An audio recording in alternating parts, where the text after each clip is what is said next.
Hi, I'm Beth Wilson.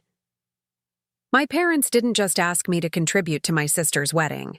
They demanded nearly all of my life savings, $780,000 I'd spent 8 years building, and called me selfish when I hesitated. Then they ambushed me at a family dinner with my sister's future in-laws present, to pressure me into signing over everything I'd worked for. Before we jump back in, tell us where you're tuning in from. And if this story touches you, make sure you're subscribed, because tomorrow I've saved something extra special for you. But what they didn't know was that the quiet financial advisor I brought with me wasn't just my boyfriend. He was the venture capitalist who had just valued my company at $9 million. Ever felt like your own family saw you as nothing, more than a resource to be tapped? Like your dreams were somehow less important than someone else's perfect day? Because this is the story of how I finally stopped being the family ATM and started valuing my own future. Let's talk about family expectations. The Sapphire Hotel's private dining room felt too bright, too pristine. Crystal chandeliers hanging from coffered ceilings, sterling silver place settings arranged with military precision, white roses cascading from centerpieces that probably cost more than my first car. I adjusted my blazer as I walked in, professional yet understated, a barrier between me and what I already knew would be an uncomfortable evening. My mother, Karen, was already seated at the head of the table, her platinum blonde highlights freshly done.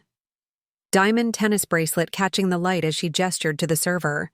My father, Robert, stood by the window, discussing something with Harold Mitchell, my sister's future father-in-law and CEO of Mitchell Properties, the kind of man who mentioned his golf handicap and stock portfolio in the same sentence. They didn't pause their conversation when I entered. I took the only available chair, deliberately placed between two empty seats, isolated from the main conversation happening at the other end. I forced a polite smile when Patricia Mitchell, Harold's wife, glanced my way. She nodded with the kind of smile that doesn't reach the eyes before turning back to my sister. I reminded myself I wasn't here to be seen. I was here because the text from my mother had said, "Family emergency, not ambush about Olivia's wedding." Then the entrance doors opened again, and Olivia walked in. Cream designer dress, 4-inch heels that announced each step, hair styled in that effortless-looking way that actually requires 3 hours at an exclusive salon. Her engagement ring, princess cut, easily 3 carats, flashed as she waved her hand animatedly, her fiancé Brandon trailing behind her like an accessory to her main event. My breath caught, not in admiration, but preparation. She didn't acknowledge me at first. Not a wave, not a glance. She air-kissed Patricia and Harold, hugged our parents, and took her seat at the opposite end of the table from me, like we hadn't grown up sharing bunk beds, like I hadn't helped her through every breakup and crisis of her 20s. Olivia waited until the first course arrived before finally looking in my direction. "Beth, I didn't see you there? Working the understated look as usual?"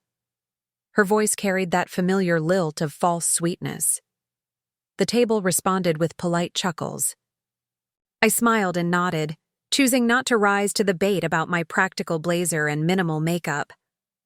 "Some of us came straight from the office," I replied, keeping my tone light. The conversation flowed around me: wedding venues, guest lists, floral arrangements, the absolute disaster of the cake baker who couldn't accommodate a 7-tier masterpiece on 6 weeks' notice. I nodded at appropriate intervals, sipped my water, and wondered how long I needed to stay before the family emergency would be revealed. "So," my father finally said, setting down his wine glass with purpose, "we've asked you all here because we have an important matter to discuss." He glanced toward Harold and Patricia, who straightened in their seats with expectation. "As you know, Olivia and Brandon's wedding needs to be memorable." My stomach tightened. I'd heard about the escalating wedding plans for months. What started as a simple, elegant affair had morphed into an extravaganza with a rumored budget that could buy a house in most states. I focused on the bread plate, tracing the rim with my finger. The Westlake Country Club venue fell through, my mother announced, her voice tight with controlled frustration. They double-booked with a charity gala. We have 8 weeks to find an alternative that meets our standards. Harold cleared his throat. We've secured the Lakeside Peninsula as an option. It's exclusive, on the water, and has never hosted a wedding before. His tone carried the satisfaction of someone used to making impossible things happen through sheer force of money. The peninsula? I couldn't help myself. Isn't that a protected wildlife area? It is, Patricia interjected with a dismissive wave. But Harold knows the commissioner. They've made an exception. My father nodded with appreciation. The issue is the cost. The venue alone will be $250,000. Plus, we'll need to build temporary structures, handle environmental permissions. And of course, we've had to upgrade everything else to match, Olivia added, scrolling through her phone to show my mother something that made them both gasp with delight. The flowers alone are now going to be imported from 3 different countries. I felt a chill settle over me. I knew where this was heading, but waited for them to say it. My mother reached across the table, not to me, but to Patricia. We've always wanted the absolute best for Olivia. She's our little star, always has been. She turned to me now, her expression shifting from warm pride to something more calculated. Beth, we need to discuss your contribution. I set down my fork carefully. My contribution? Yes, my father said, as though explaining something obvious. Your sister only gets married once. This is a once-in-a-lifetime event for our family. We've run the numbers, my mother continued, pulling out a leather portfolio that looked suspiciously well prepared for a spontaneous family emergency. The total is coming to just over $1.2 million. I choked slightly on my water. Dollars? For a wedding? It's not just a wedding, Olivia interjected, her tone sharp. It's a statement. Brandon's family has connections to half the business leaders in the region. This is networking, Beth. Something you've never understood. I looked at Brandon, who at least had the decency to look slightly uncomfortable, though he said nothing, to contradict his fiancée. We've put in $800,000, my father said. The Mitchells are handling the honeymoon and rehearsal dinner. We need you to cover the remaining balance. Which is? I asked, already knowing I wouldn't like the answer. $780,000, my mother said, sliding a printed sheet across the table. We've itemized everything. The paper made a soft sound as it settled in front of me. I stared at it, not actually reading the numbers, just processing what was happening. 8 years of saving. 8 years of living below my means, of reinvesting every bonus, of taking calculated risks that finally, were about to pay off. That's most of my savings, I said finally, my voice steadier than I felt. That's my investment. Capital. Investment in what? My father scoffed. Those little app ideas of yours? This is an investment in family. Olivia leaned forward, her expression softening into something practiced. You've always been the practical one, the saver, and I appreciate that.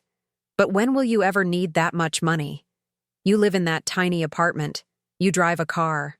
That's almost 10 years old. Because I've been saving, I said quietly. For what? My mother pressed. You don't have a family to support, no children to put through college. Not yet, I responded, feeling the first spark of anger break through my shock. Harold cleared his throat. If I may, in our family, we believe in legacy. Events like this cement relationships that benefit everyone. My father paid for my sister's wedding, and it opened doors that led to our first major development deal. This isn't just about flowers and cake, Patricia added. This is about securing Olivia and Brandon's future. I looked around the table, at these people who had gathered specifically to convince me to hand over nearly everything I owned for a single day's celebration. And what about my future? The silence that followed was brief but sharp. Then my father laughed, not cruelly, but dismissively. Preparing and narrating this story took us a lot of time, so if you are enjoying it, subscribe to our channel. It means a lot to us. Now back to the story. Beth, be reasonable. What future? Your little home healthcare app idea? Those never go anywhere. I felt my cheeks flush, but before I could respond, Olivia jumped in. Besides, once I'm established with Brandon's family connections, I'll make sure to help you. We could even let you handle some of the Mitchell Foundation's charity work, paid position. The condescension in her voice made something shift inside me. I had spent my entire life being reasonable Beth, the practical daughter who didn't need attention, who solved her own problems, who was dependable to the point of being taken for granted. I need time to think about this, I said finally. What's there to think about? My mother asked, genuine confusion in her voice. It's your sister's wedding.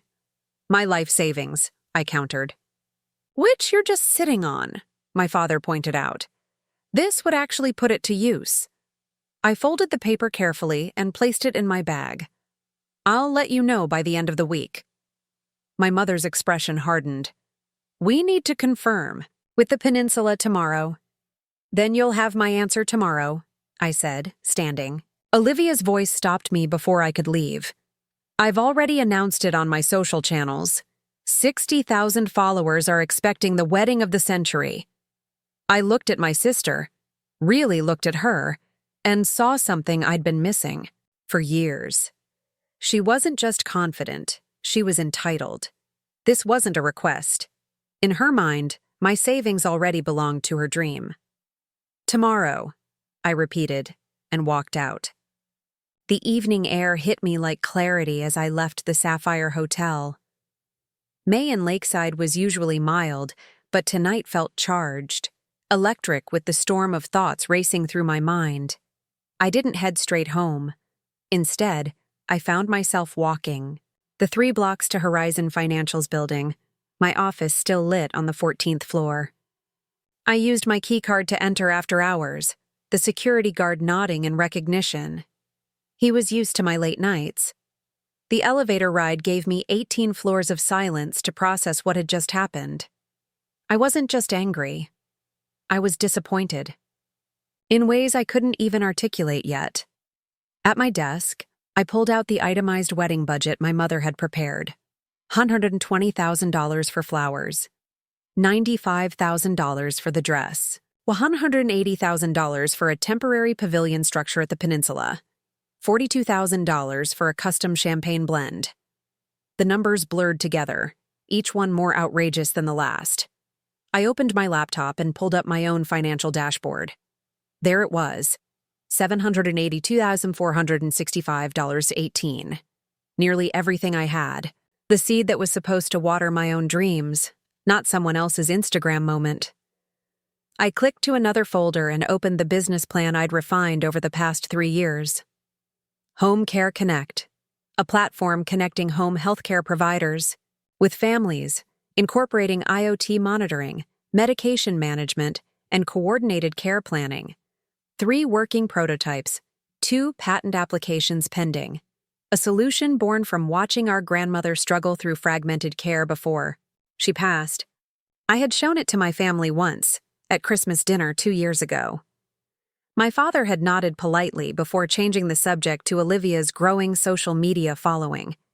My mother had said it sounded very practical, dear, in the same tone she used to describe sensible shoes.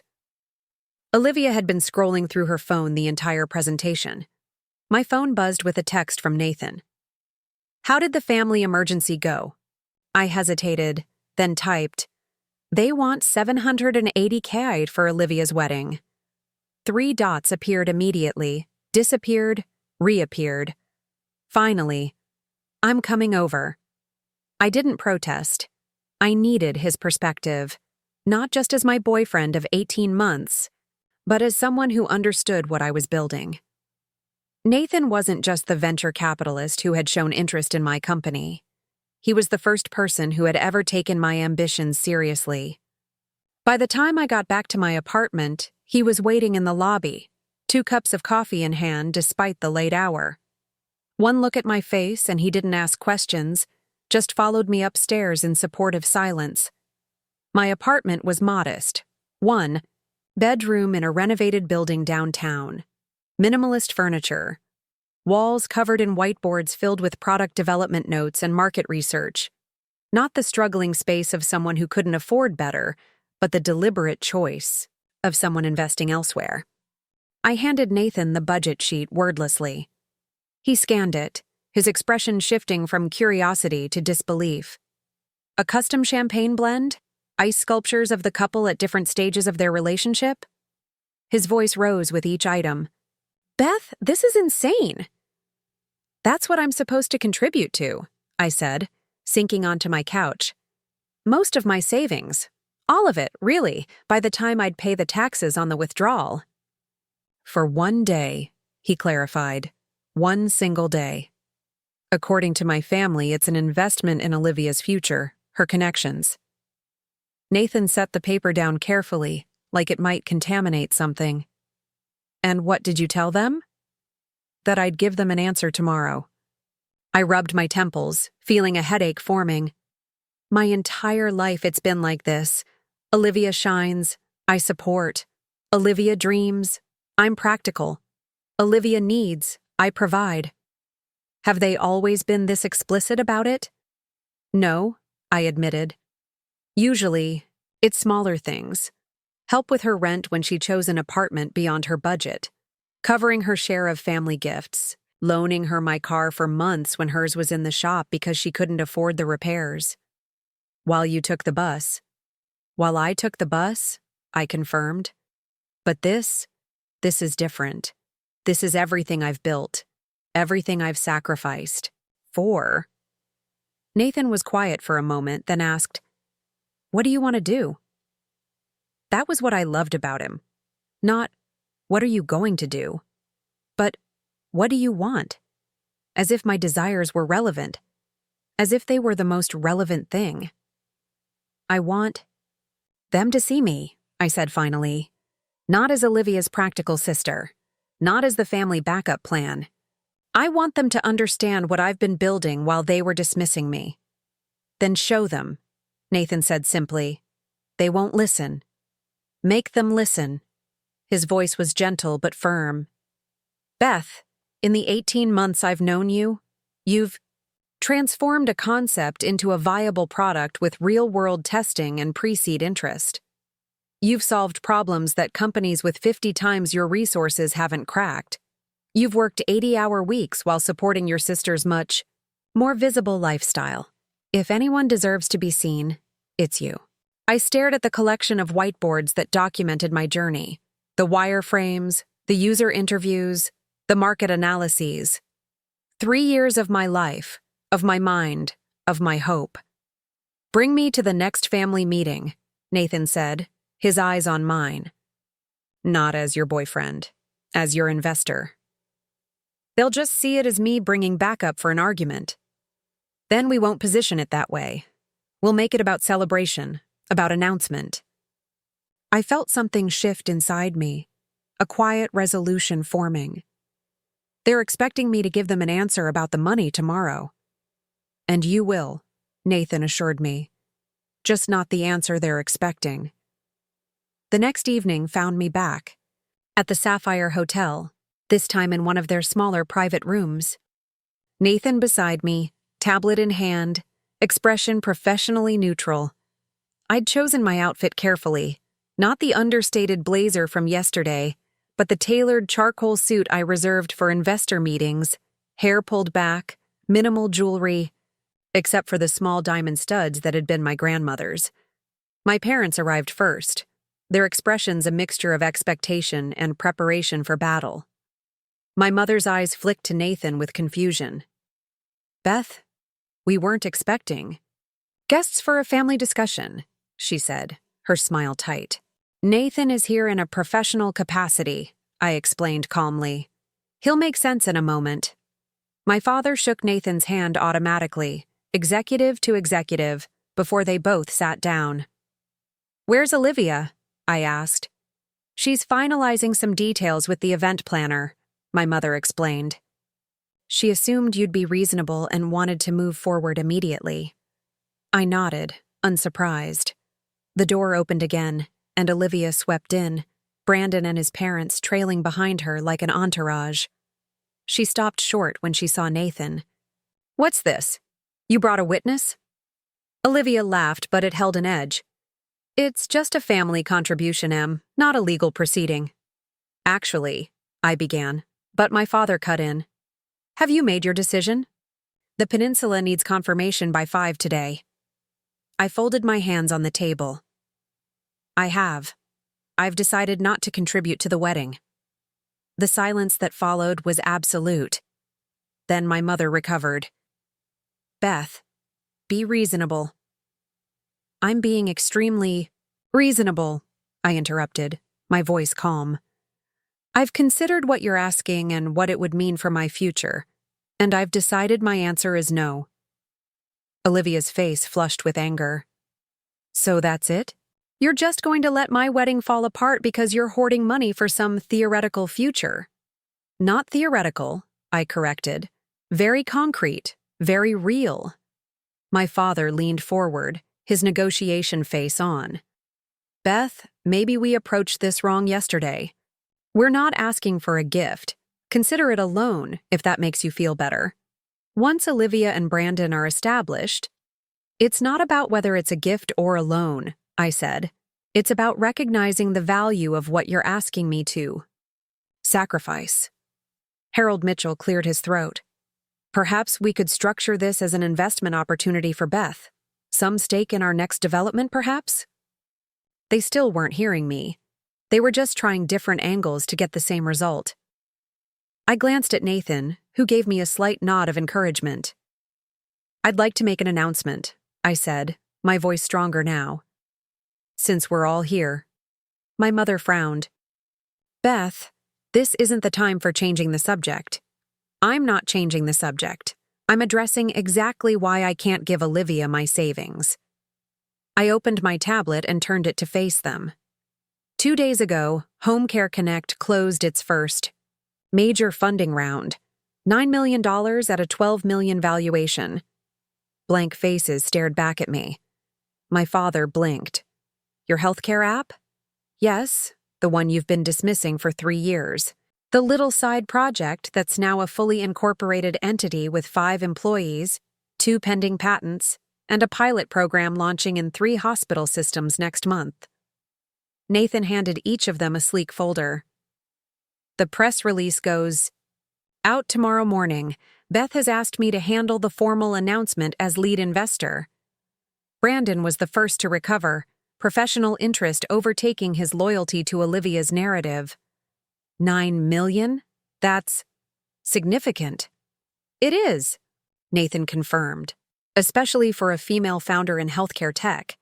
Beth's solution to fragmented elder care coordination has impressed every expert who's reviewed it. We expect it to be revolutionary for families managing complex care situations." Olivia stared at the folder like it might bite her. "So you have money. You just don't want to share it." "That's not how venture capital works," I explained, keeping my voice level. "This isn't my personal money to spend.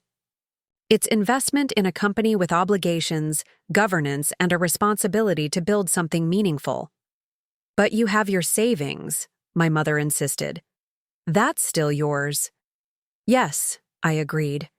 "And every dollar of it is committed as my founder's investment in my own company. My board position and equity stake depend on it." My father was reading through the executive summary now, his expression shifting from dismissal to reluctant interest. "You're the CEO?"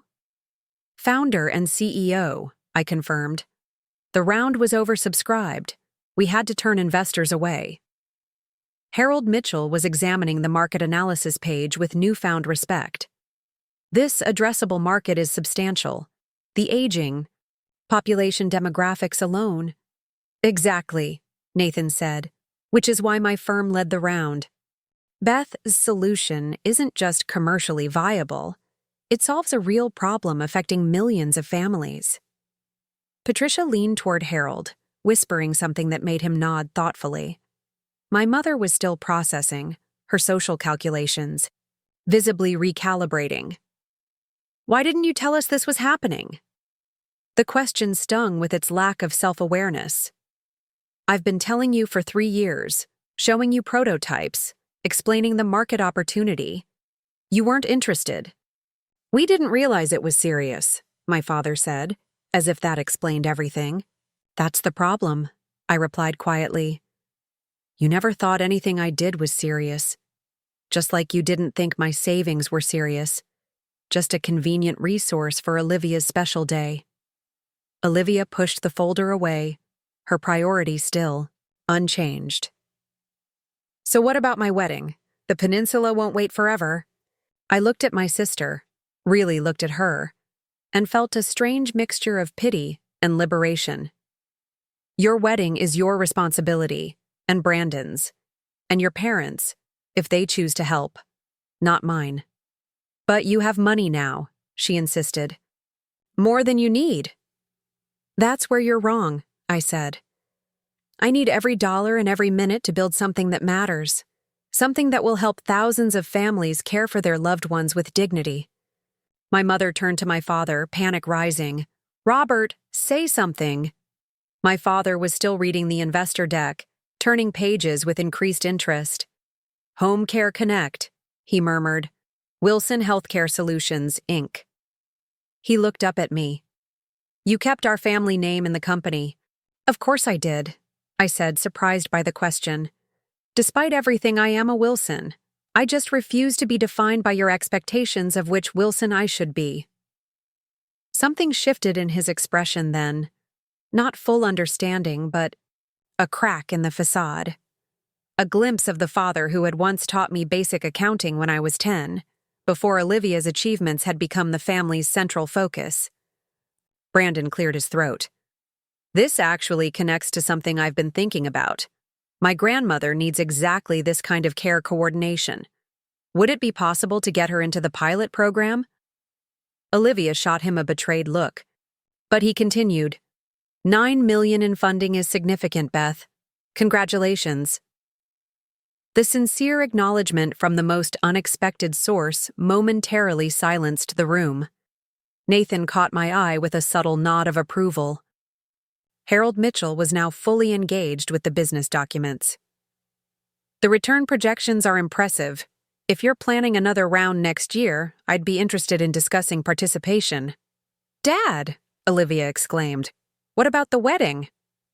Harold looked up, something apologetic in his expression. Princess, business is business. This is a serious venture your sister has built. Perhaps we should reconsider the peninsula. The Lakeside Grand Hotel has an excellent wedding program, Patricia suggested. More traditional, but still very elegant. And significantly more reasonable. Reasonable? Olivia's voice rose. Since when do we do reasonable? Beth is sitting on a gold mine and won't help me. I closed my tablet and stood. I think I've made my position clear. I'm not contributing to the wedding, but I am inviting all of you to our company launch event next month. I'd appreciate my family's support, finally, as I build something I believe in. My mother looked lost, trapped between Olivia's impending meltdown and the unexpected revelation that her practical, overlooked daughter had become a CEO while no one was paying attention. Beth, my father said, his voice uncharacteristically hesitant. This is impressive work, truly. I just wish that you'd seen it sooner, I finished for him. Me too, but it's not too late to start. Nathan and I gathered our things to leave. As we reached the door, Olivia called after me. So that's it? You're choosing your business over your family? I turned back, feeling strangely calm. No, Olivia. I'm choosing my future over your wedding. There's a difference. And one day, I hope you'll understand it. As the door closed behind us, I heard the beginning of what would surely be a difficult family conversation. But for the first time in my adult life, it wasn't my responsibility to solve it. In the elevator down to the lobby, Nathan squeezed my hand. You were magnificent. I was terrified, I admitted. That's what makes it magnificent, he said. Fear didn't stop you from standing up for your worth. 3 months later, Home Care Connect launched its pilot program in partnership with 3 major hospital systems. The press coverage was everything we'd hoped for. Female founder revolutionizes home healthcare coordination, read one headline. Wilson Healthcare Solutions secures $9 million to transform elder care, announced another. My office in our new headquarters was modest, glass-walled but not ostentatious, centered in the main workspace rather than isolated in a corner. The team had grown to 12, each person chosen for their passion for our mission as much as their technical skills. On my desk sat a small crystal plaque, our company's first industry recognition award for innovation. Beside it, a framed photo of my grandmother, whose fragmented care experience had inspired everything we were building. My phone buzzed with a text message from my father. Saw your company featured in Business Weekly. Proud of you. Dinner soon? It was the 3rd such message since our confrontation. I hadn't responded to the previous ones, still processing years of being overlooked, but this time, I felt ready. Tuesday works. Just me, I texted back. Another message came in from Olivia. She had gotten married 2 weeks earlier at the Lakeside Grand Hotel, a scaled-back affair that, according to my mother's careful reports, had still been lovely. The message contained a photo from the wedding and a brief note. Wish you could. Have been there. Maybe we can talk soon? I set the phone down without responding. Some bridges weren't burned, but they certainly needed serious reconstruction before they could be safely crossed again. A knock at my office door pulled me from my thoughts. Nathan stood there with our UX design team, tablets in hand, ready for our scheduled review. Coming, I said, standing. As I joined my team, I glanced back at my desk, at the grandmother's photo and the award side by side. My family had wanted me to invest in a wedding, one day of celebration that would have drained everything I'd built. Instead, I'd invested in a future that could help thousands of families navigate the challenges we'd faced alone. They'd asked for $780,000 for flowers and champagne. I'd kept it to build something that would outlast any celebration, something with meaning and purpose. Something that was finally completely mine. My parents had demanded my savings for my sister's wedding. I had smiled and revealed the truth, that I was never going to set myself on fire to keep someone else warm again. Not even family. Especially, not family. And if you've ever had to choose between your own dreams and someone else's expectations, know that the hardest part isn't making the choice. It's accepting that you deserve to make it in the first place. Standing firm doesn't make you selfish. Sometimes it simply makes you seen. Have you ever had to protect your future from family expectations? Share your story in the comments, and if this resonated with you, make sure to subscribe, because your dreams deserve just as much investment as anyone else's. The following morning, I woke before my alarm, the weight of yesterday's confrontation still sitting heavy on my chest. Dawn light filtered through my apartment blinds, casting long shadows across the hardwood floors. I checked my phone. 3 missed calls from my mother, 5 text messages from Olivia, all variations of disbelief and anger. Nothing from my father. That silence concerned me more than any words could. I made coffee and stood by my kitchen window, watching the city come, alive below. Delivery trucks making early rounds, a few dedicated joggers navigating the quiet streets, lights flickering on in apartment windows across the way. My reflection stared back at me from the glass, hair tousled from sleep, eyes clearer than they'd been in months. I didn't regret my decision, but the aftermath felt raw, exposed. My phone buzzed again. Olivia. You've ruined everything. The peninsula won't hold the date past noon. I hope your precious business is worth destroying your sister's happiness. I set the phone down without responding. The Peninsula venue was never realistically within reach, not even before I declined to contribute. They had built a fantasy, so extravagant that it required me to sacrifice my future, then acted shocked when I refused to play along. Nathan called as I was getting dressed for work. "How are you holding up?" "Surprisingly okay," I answered, realizing it was true. "They're upset, but that was inevitable." "Any regrets?" I paused, considering. "Only that I didn't do this sooner." "Your parents will come around," he said. "Once the funding announcement hits the press and they see what you've built, they'll understand." "Maybe," I said, not entirely convinced. "But that's not why I'm doing this." "I know," he replied softly. "That's what makes you extraordinary." The Home Care Connect office was buzzing when I arrived. Our small team gathered around Maya's desk, our UX designer, as she demonstrated the latest updates to the caregiver interface. They looked up as I entered, and there was a moment of hesitation. Before Jackson, our lead developer, broke into a grin. "The conquering hero returns. How'd the family meeting go?" I set my bag down, uncomfortable with the attention. "About as expected. They weren't thrilled." Maya winced sympathetically. "Family never understands startup life. My parents still ask when I'm getting a real job with benefits."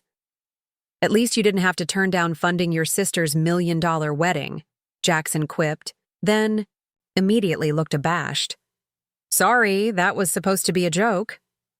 "It's fine," I assured him, appreciating the normalcy of workplace banter after the intensity of family drama. "What are we looking at?" They showed me the medication tracking workflow Maya had refined, intuitive, clean, solving 3 separate user pain points we'd identified in testing. For the next hour, I lost myself in constructive feedback and collaboration, the lingering tension from the family confrontation receding with each minute spent focused on building rather than defending. Around noon, Priya, our operations manager, appeared at my office door. "Beth, your sister's here." My head snapped up. "Olivia? Here?" Priya nodded, looking uncomfortable. "She's in the reception area. Seems upset." I took a deep breath, smoothed my blouse, and walked out to the front. Olivia stood in the center of our modest reception area, designer handbag clutched in white-knuckled hands, looking wildly out of place among our functional furniture and mission statement wall decal. Her eyes were red-rimmed, makeup slightly smudged. I couldn't remember the last time I'd seen her anything less than perfectly composed. "What are you doing here?" I asked, keeping my voice low. "What am I doing here?" she repeated incredulously. "You drop a bomb on our family and then just go to work like nothing happened?" I glanced around, aware of curious eyes watching through glass walls. "Let's talk in the conference room." She followed me, heels clicking aggressively against the polished concrete floors. The moment the door closed behind us, she rounded on me. "The Peninsula is gone. They gave away our date this morning." I sighed. "I'm sorry that's disappointing, but..." "Disappointing?" Her voice rose sharply. "It's devastating. Do you have any idea what this means? The Mitchells think we can't deliver on promises. Brandon's mother suggested we consider a simple ceremony instead." She spoke the words, "simple ceremony," like they were a terminal diagnosis. I pulled out a chair. "Olivia, sit down, please." She remained standing, arms crossed. "Mom is in bed with a migraine. Dad hasn't said a word since last night. And you're here playing businesswoman like nothing happened." "I am a businesswoman," I corrected gently. "This isn't playing. This is my life's work." "And I'm your sister," she shot back. "Doesn't that count for anything?" The question hit harder than I expected. Of course it counted. Despite everything, she was still the girl who had climbed into my bed during thunderstorms, who had cried on my shoulder after her first heartbreak, who had once drawn a picture of us as astronauts because I'd told her I wanted to see the stars. "It counts for a lot," I said honestly, but not enough to sacrifice everything I've built. It's just money, she insisted, but with less conviction than before. No, it's not. I gestured around us at the office beyond the glass walls. This is 3 years of 18-hour days, of skipping vacations and living on ramen, of being told no by 52 investors before finding ones who believed in this vision. I missed Cousin Sarah's wedding to finish our prototype. I worked through Dad's 60th birthday weekend to prepare for a pitch that ultimately failed. I've sacrificed nearly everything for this company. That was your choice, she pointed out. Exactly. My choice. Just like your wedding is your choice. She finally sat, deflating slightly. So what am I supposed to do now? The Lakeside Grand is our only option, and it's so ordinary. I bit back my initial response about how ordinary. Venues were perfectly adequate for the vast majority of married couples. Instead, I took a different approach. Show me what you've planned so far. Surprised by my interest, Olivia pulled out her phone and opened a meticulously organized wedding planning app. She scrolled through categories: flowers, catering, attire, music, each with dozens of saved images and notes. You've put a lot of work into this, I observed. Of course I have, she said, a hint of pride breaking through her distress. This isn't just throwing money around, Beth. It's curation, design, creating an experience. I nodded thoughtfully. You've always had an eye for design. Remember when you rearranged Mom's entire living room while she was visiting Aunt Judith, and it looked so much better she couldn't even be mad? A reluctant smile tugged at her lips. She kept saying she was going to change it back, but never did. Because you have talent, I said sincerely. You understand aesthetics and experiences in a way I never could. She looked at me suspiciously. Are you trying to distract me from being angry at you? No. I'm trying to remind you that you don't need $1 million venue to create something beautiful. You could make the community center look spectacular if you had to. Olivia rolled her eyes, but the gesture lacked its usual bite. The Lakeside Grand is hardly a community center. It's a perfectly lovely hotel with 3 ballrooms and a garden terrace, I pointed out. And I happen to know they have an excellent reputation for weddings. How would you know that? Research is what I do, I shrugged. Also, my friend May got married there last year. Her photos were stunning. Olivia looked down at her phone, swiping through images of extravagant floral installations and custom-built pavilions. I just wanted something special, something no one else has done. The venue isn't what makes a wedding unique, I said gently. It's the couple, the details that matter to you, the moments you create. She let out a long sigh, slumping back in her chair. Brandon's parents think I'm a failure now, like I promised this grand experience and couldn't deliver. If they judge you based on which venue you secure, that says more about them than you, I pointed out.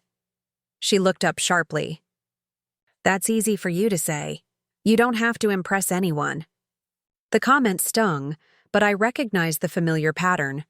Olivia feeling scrutinized, performing for approval, while viewing my path as somehow easier because I'd opted out of the same competition. She'd never understood that I faced different, but equally intense pressures. I just chose not to center my life around them. Actually, I impress investors, clients, and partners every day, I corrected. The difference is I'm doing it with substance, not spectacle. She flinched slightly at that, and I immediately regretted my tone. I didn't mean that how it sounded. I backtracked. Your wedding should be beautiful. It should reflect you and Brandon. I'm just saying it doesn't need to bankrupt the family to be meaningful. Olivia scrolled through her phone again, this time landing on photos of the Lakeside Grand. Their chandeliers are actually quite nice, she admitted reluctantly. And their garden could be transformed with the right lighting design, I added. For the next hour, we did something we hadn't done in years. We collaborated. Olivia showed me her vision, and I helped her think about how it could be adapted to a more reasonable venue. I pointed out opportunities for creativity that didn't require massive expenditure. She actually listened when I suggested focusing resources on elements guests would notice and remember, rather than spreading the budget too thin. By the time she left, the wedding wasn't saved, but something else had been partially recovered, a glimmer of the sisterly relationship we'd once had, before competition and family dynamics had driven us to opposite corners. "I'm still mad at you," she said as she gathered her things. "I know," I acknowledged, "and that's okay." She paused at the door. "Your office is nice, small, but nice." From Olivia, this qualified as a significant concession. "Thanks. Maybe you can help me decorate when we move to a bigger space after the product launch." A hint of her old smile appeared. "You definitely need help. Your aesthetic sense is still tragic." After she left, I sat in the quiet conference room, feeling strangely lightened. We hadn't resolved everything, and she still didn't fully understand my choices, but we'd found a small path back toward mutual respect. It was a start. My phone buzzed with a calendar alert. Investor update call in 15 minutes. I pushed. Thoughts of wedding venues and family drama aside, transitioning back to CEO mode, that evening, I'd have to face my parents. But for now, I had a company to run. The investor call went smoothly, our progress update generating enthusiastic feedback. Nathan, participating as lead investor, maintained professional detachment, despite shooting me an occasional supportive glance when others couldn't see. We were closing in on our launch timeline, with only a few development hurdles left to clear. The medication reconciliation feature is generating particular interest from the hospital partners, I explained, sharing my screen to demonstrate the interface. Early testing shows a 62% reduction in entry errors compared to conventional systems. "That's impressive," remarked Vivian Chen from Horizon Ventures. "Any concerns about regulatory approval?" "We've been working with compliance consultants from day one," I assured her. "Our approach aligns with all current guidelines, and we've built in flexibility to adapt to upcoming changes in data privacy regulations." The call concluded with unanimous approval for our timeline and budget allocations. As the participants signed off, Nathan lingered. "Your parents called me," he said once we were alone on the line. I froze. "What? Why?" "They wanted to verify the investment. I think they half believed you were making it up." A cold feeling settled in my stomach. "What did you tell them?" "The truth. That Home Care Connect just closed a $9 million funding round, that you're one of the most promising founders I've worked with, and that they should be extraordinarily proud of you." I closed my eyes briefly. "How did they react?" "Your father asked technical questions. Your mother wanted to know if you'd be featured in any publications. Both seemed recalibrating." That sounded about right. I could imagine my father processing this new reality, looking for ways to fit it into his understanding of the world. My mother would immediately focus on the social capital aspects, how she could present this development to her friends, whether it offered bragging rights to offset Olivia's scaled-back wedding. "Thanks for handling that," I said finally. "Of course." He paused. "Would you like company tonight? For the dinner with your parents?" I considered it. Part of me wanted his steady presence as a buffer, but another part knew this was a conversation I needed to have alone. "I appreciate the offer, but I think I need to do this one solo." "I understand. Call me after?" "I will." After ending the call, I spent the rest of the afternoon deep in work, reviewing security protocols with our IT consultant and finalizing the agenda for tomorrow's all-hands meeting. The familiar rhythms of business operations helped center me, building my confidence for the evening ahead. At 6:30, I left the office and drove to my parents' house in the Oak Ridge neighborhood, the home where I'd grown up, a stately colonial with manicured hedges and a circular driveway. My father's Audi and mother's Lexus were both parked out front. No sign of Olivia's convertible, which was a relief. This conversation would be complicated enough without her emotional volatility. I sat in my car for a moment, gathering my courage. The last time I'd been here was Easter Sunday, a tense meal where my mother had spent most of the time discussing Olivia's engagement while my father peppered Brandon with questions about his family's real estate developments. My work had come up only once when my father asked if I was still doing that computer health thing, before immediately pivoting to ask Brandon about golf.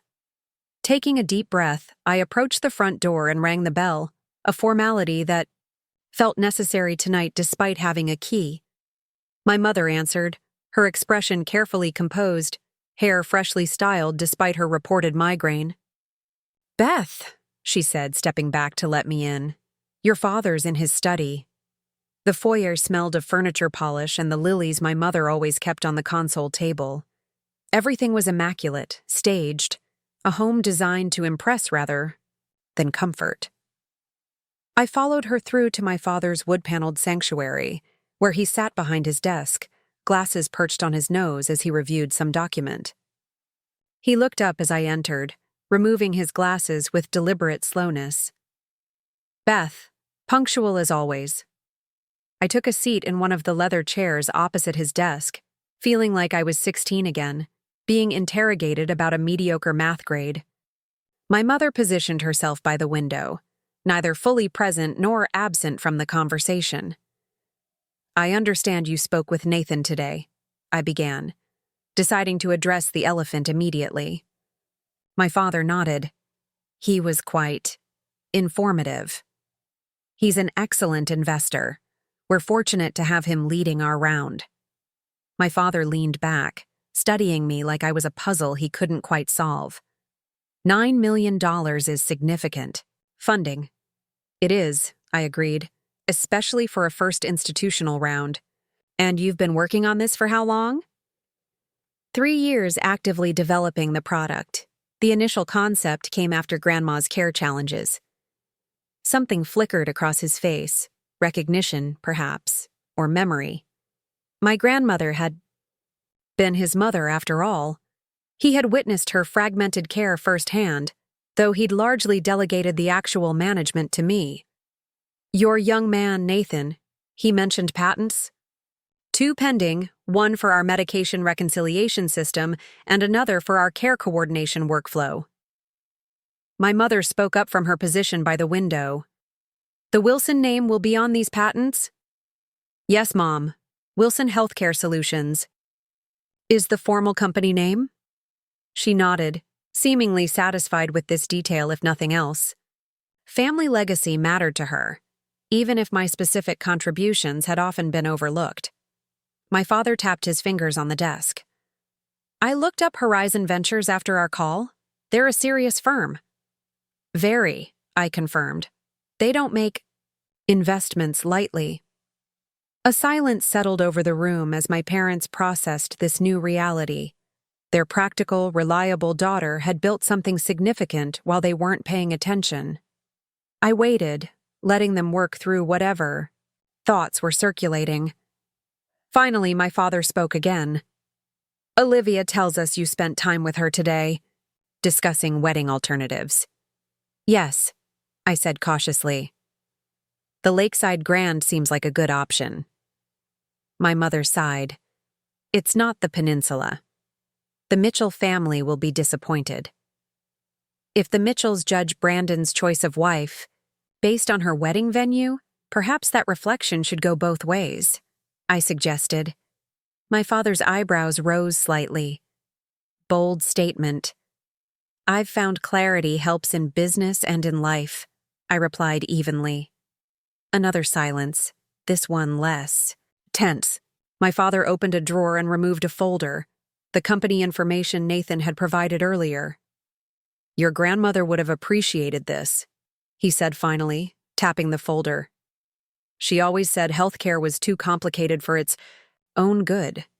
The unexpected reference to my grandmother's opinion caught me off guard. That was part of the inspiration, I admitted, watching her try to navigate 7 different specialists with no coordination between them. "I remember," he said quietly. "You took her to most of those appointments." I did. What went unspoken was that I had done so while also working full-time and building the initial prototype of what would become Home Care Connect. Olivia had visited our grandmother perhaps twice during her entire final illness, always with camera in hand for the perfect social media moment, never staying long enough to understand the challenges. My mother moved from the window to perch on the arm of a nearby chair. "Your sister is very upset about the wedding situation." "I know," I acknowledged, "and I'm sorry she's disappointed. But I can't sacrifice my company's future for her wedding day." "We could loan her the money," my mother suggested, looking at my father. "From our retirement funds." My father frowned. "Karen, we've discussed this. That's not viable." I looked between them, suddenly understanding. "You don't actually have the $800,000 you claim to be contributing, do you?" My father's expression tightened. "Our finances are not the topic of this discussion." But his non-answer told me everything. The extravagant wedding had been a house of cards from the beginning. My parents overextending. Olivia dreaming beyond her means, and all of them assuming my savings would fill the gap. They had been counting on my predictable practicality, my history of coming through when needed. They never imagined I'd been practical for a purpose beyond their convenience. I should have been clearer about my financial commitments earlier, I conceded, offering a small olive branch. I didn't realize how far the wedding planning had progressed.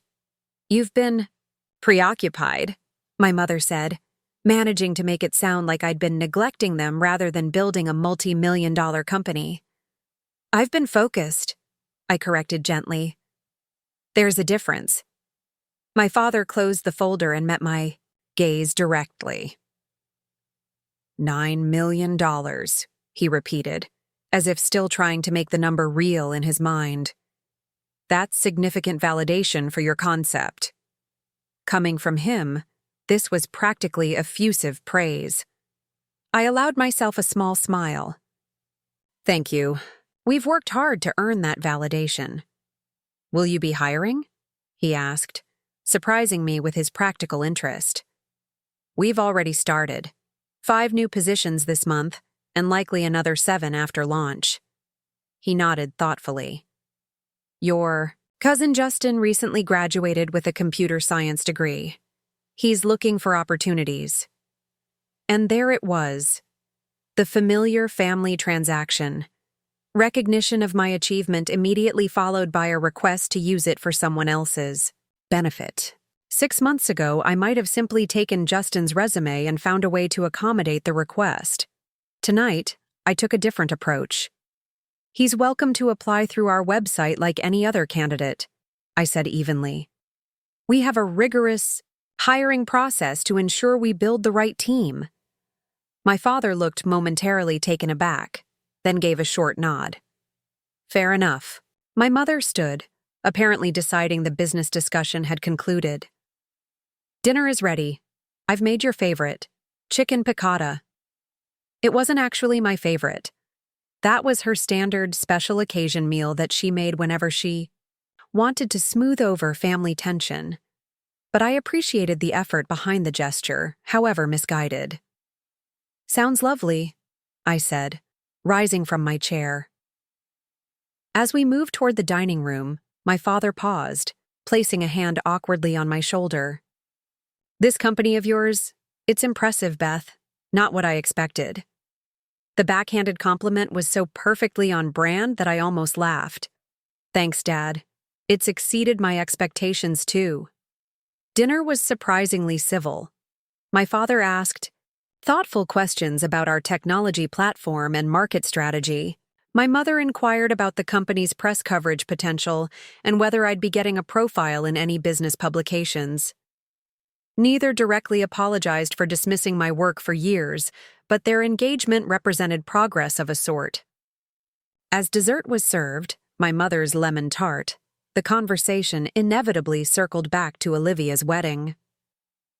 "Brandon's family has agreed to contribute more," my mother revealed.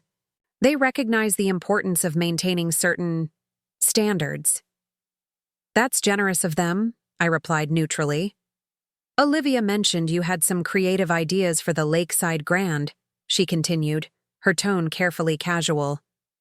Something about transforming the garden area. I nodded. They have a lovely terrace that would work well with the right design approach. Olivia has excellent taste. She could create something truly unique there. My mother looked thoughtful. Perhaps you could help her with some of the planning, since you won't be contributing financially. The request was so perfectly calibrated to push my buttons that I had to admire its efficiency. My time, always considered less valuable than money in this household, was the expected consolation prize. I'm launching a company, Mom, I reminded her gently. My schedule is extremely limited right now. Of course, she said, disappointment evident. Your work comes first. My commitments come first, I clarified, just as Olivia's priorities reflect her values. My father set down his fork with a definitive clink. Your sister has always been more sociable. You've been the practical one. It's simply your different natures. I took a sip of water, choosing my next words carefully. Have you ever considered that we developed those natures in response to how we were treated? That maybe we both just leaned into the roles we were assigned? My parents exchanged glances. This kind of direct confrontation of family dynamics was unprecedented territory. We've always supported both of you equally, my mother insisted. Differently, my father amended. According to your different needs and interests.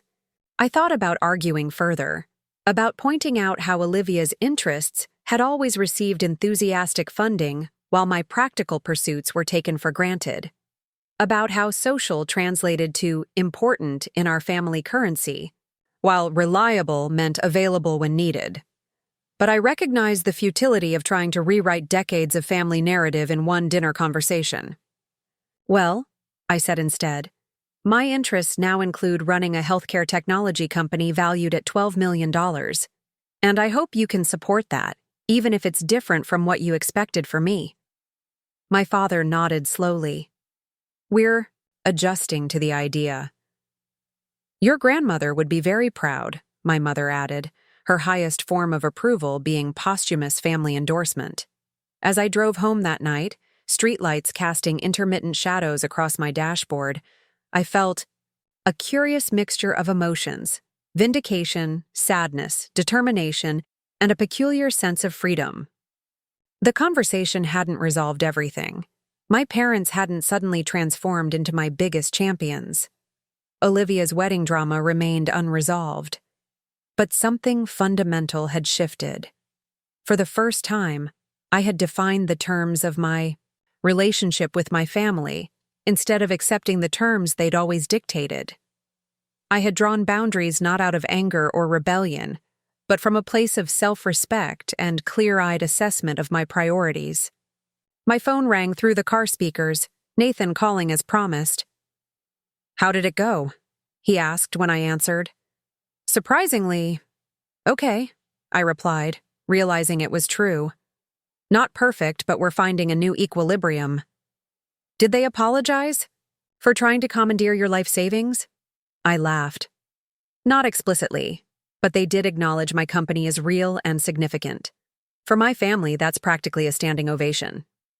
Progress, he acknowledged. Although the bar seems remarkably low.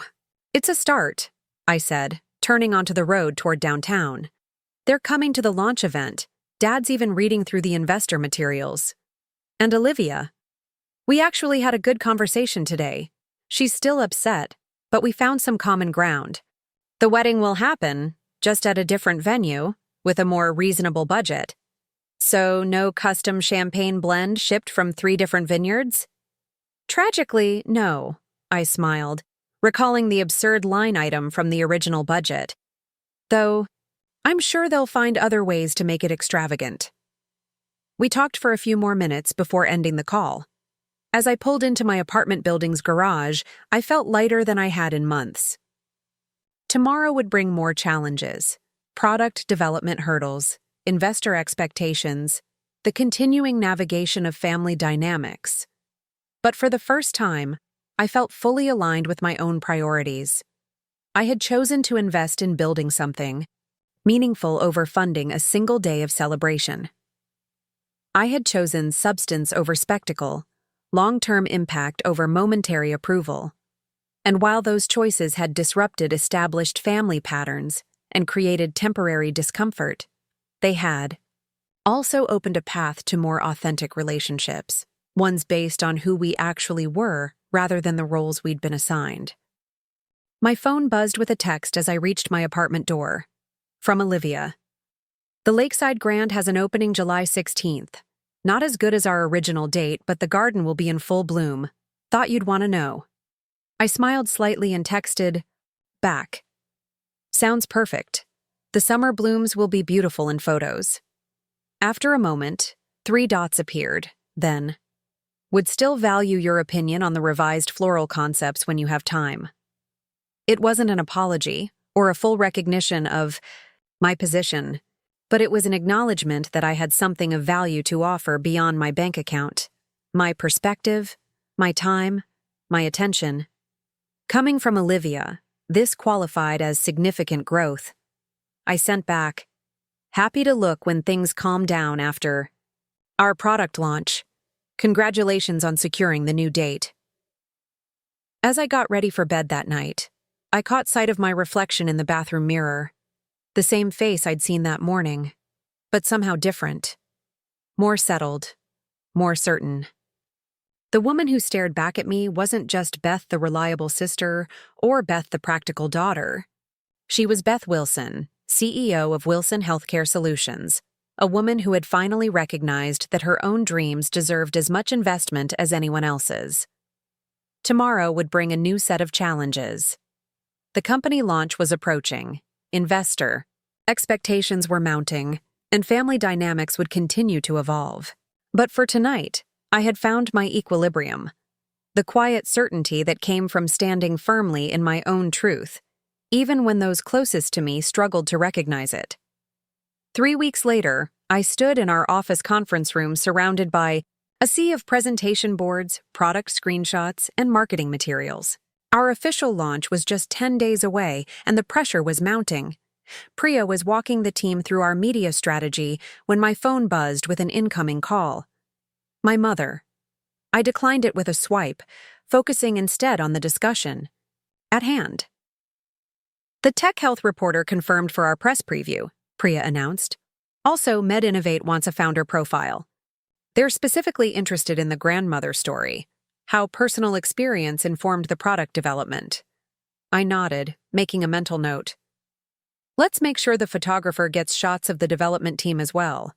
This isn't just about me. My phone buzzed again. My mother, again. I silenced it completely.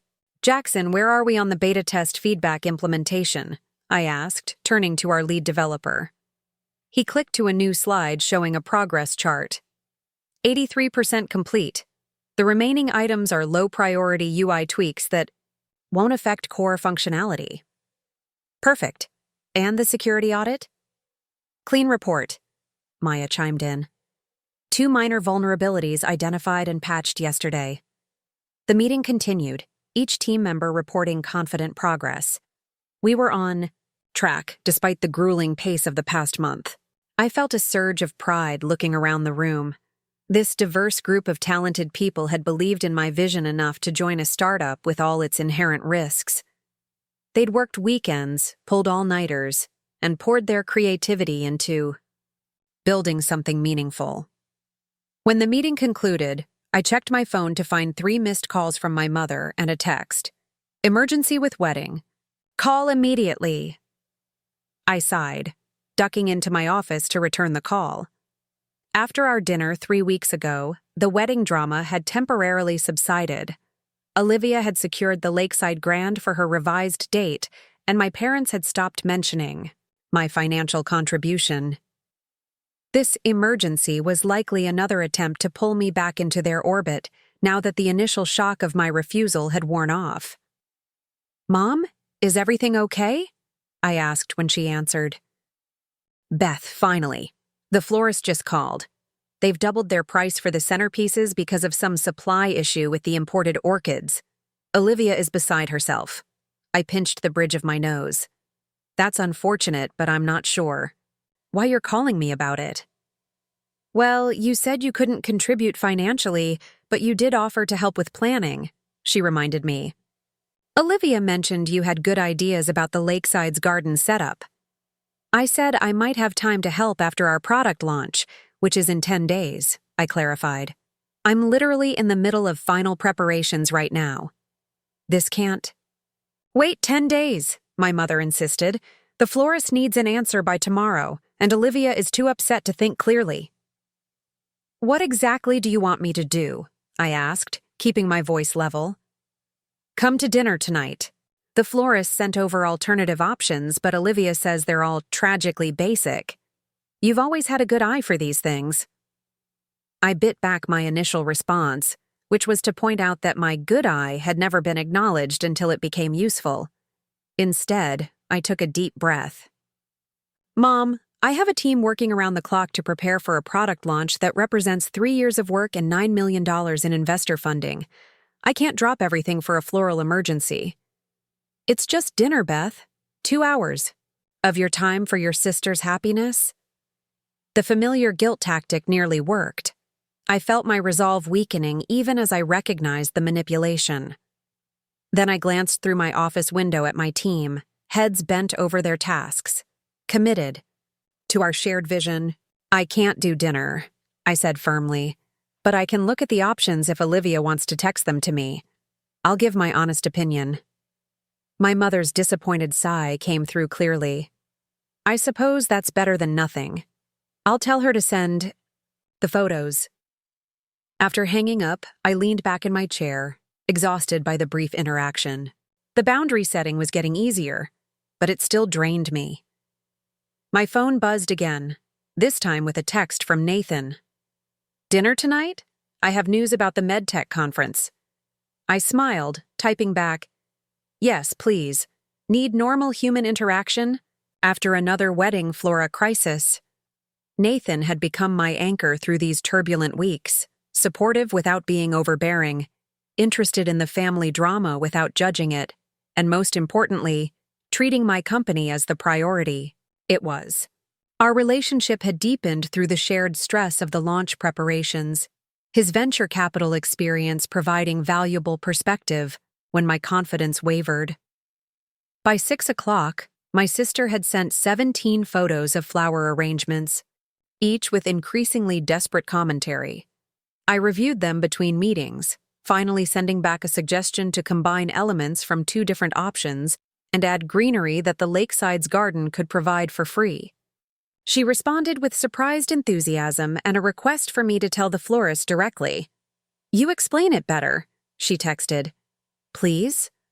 I relented, spending 15 precious minutes on a call with the florist, who actually had excellent ideas, once she understood the aesthetic Olivia was trying to achieve.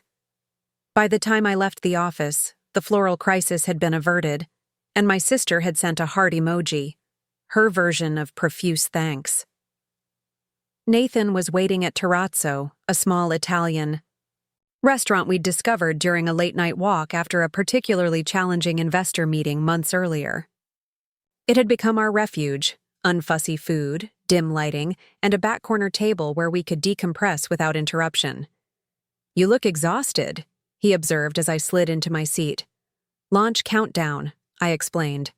Plus, I just saved my sister from a catastrophic orchid shortage. He raised an eyebrow. Sounds serious. In her world, it genuinely was. I picked up the menu, though we both knew I'd order the same pasta I always did. You mentioned news about the conference? Nathan nodded, a slow smile spreading across his face. They want you for the keynote panel, Emerging Solutions in Elder Care Technology. It's the main event, first morning. I set down my menu, stunned. The keynote? Are you serious? Completely. The conference director called me personally since I'm on their advisory board. Said your approach to care coordination is exactly the kind of innovation they want to highlight. MedTech was the premier healthcare technology conference on the East Coast, attended by industry leaders, hospital executives, and major investors. A keynote slot would put Home Care Connect at the center of the conversation, exactly where we needed to be. That's incredible, I managed. When did this happen? This afternoon. Apparently, one of their scheduled speakers had to withdraw, something about an acquisition changing their announcement timeline. I laughed, slightly giddy with the opportunity this represented. Talk about perfect timing. There's more, Nathan continued, looking pleased. They're featuring you in the conference materials as a founder to watch. Full profile, company spotlight, the works. I reached for my water glass, suddenly emotional. That's going to help with user acquisition more than any paid marketing we could afford. Exactly. This is a big deal, Beth. The waiter arrived to take our orders, giving me a moment to compose myself. When he left, I looked at Nathan with genuine gratitude. Thank you for advocating for us. I know being on their advisory board gave us an edge. He shook his head. I made the introduction, but this was all you. Your product sells itself once. People understand the problem it solves. The director's mother has been through 3 care transitions in the past year. He got it immediately. We spent the meal discussing the conference strategy, planning which team members should attend, which features to highlight in the demos. It felt surreal. Just months ago, I'd been struggling to get meetings with mid-level managers, and now we were preparing for a keynote at the industry's most prestigious event. Have you told your family about the conference? Nathan asked as we shared a tiramisu. I shook my head. It hasn't come up. They've been focused on the wedding. You should tell them, he suggested gently. This is a significant achievement. Maybe after the launch, I demurred. There's enough family dynamics to navigate right now. Nathan studied me thoughtfully. You know, at some point, you need to stop expecting them to dismiss your accomplishments. It becomes a self-fulfilling prophecy. His observation was uncomfortably perceptive. I had been withholding information about my successes, partly from busyness, but partly from a deep-seated expectation of indifference. By not sharing, I was perpetuating the very dynamic I resented. You're right, I admitted. I'll mention it at Sunday dinner. My parents had started a new tradition of Sunday family meals after our confrontation, an attempt to restore normalcy that I'd cautiously embraced. The gatherings were still somewhat tense, but they represented effort, which I appreciated. Speaking of family events, Nathan said, will I ever receive an actual invitation to this wedding, or am I permanently in relationship limbo as far as your family is concerned? I winced. The reminder that I hadn't formally introduced Nathan to my family, that our relationship existed entirely separate from that sphere of my life, highlighted another way I'd been compartmentalizing. I'm sorry, I said sincerely. It's not about you. I just haven't wanted to subject you to all of that. I'm tougher than I look, he smiled. Besides, I'm curious to see these fabled orchid arrangements in person. Trust me, you'll be thoroughly underwhelmed, I laughed, but made a mental note to address the invitation situation with Olivia. The next morning, I arrived at the office early to find Jackson already at his desk, surrounded by empty energy drink cans. Please tell me you went home last night, I said, setting a fresh coffee beside him. He looked up, eyes bloodshot but triumphant. Solved the database indexing issue. Response time improved by 42%. Jackson, that's amazing, but not at the expense of your health. Go home, sleep, come back after lunch. Can't, he protested. Launch prep. That's an order from your CEO, I said firmly. We need you functioning next week. He relented, shuffling off with a promise to return refreshed. I settled at my desk to review the latest user testing results when Priya appeared at my door. Beth, there's someone here to see you. I glanced at my calendar, finding no appointments scheduled. Who is it? She says she's your sister. Surprised, I headed to the reception area where Olivia waited, looking uncharacteristically subdued. In simple jeans and a blouse, her usual camera-ready appearance noticeably absent. "Olivia, is everything okay?" She offered a small smile. "The florist loved your ideas. Crisis averted." "That's great, but you could have texted that." She shifted uncomfortably. "I wanted to see your office. Properly this time, not just barging in to yell at you." This unexpected interest caught me off guard. "Sure, I can give you a tour if you have time." For the next 30 minutes, I showed Olivia around our modest space, the development area where our engineers worked, the user testing room with its cameras and monitors, the wall of user stories that reminded us why our work mattered. To my surprise, she asked thoughtful questions about the product and seemed genuinely interested in understanding what we were building.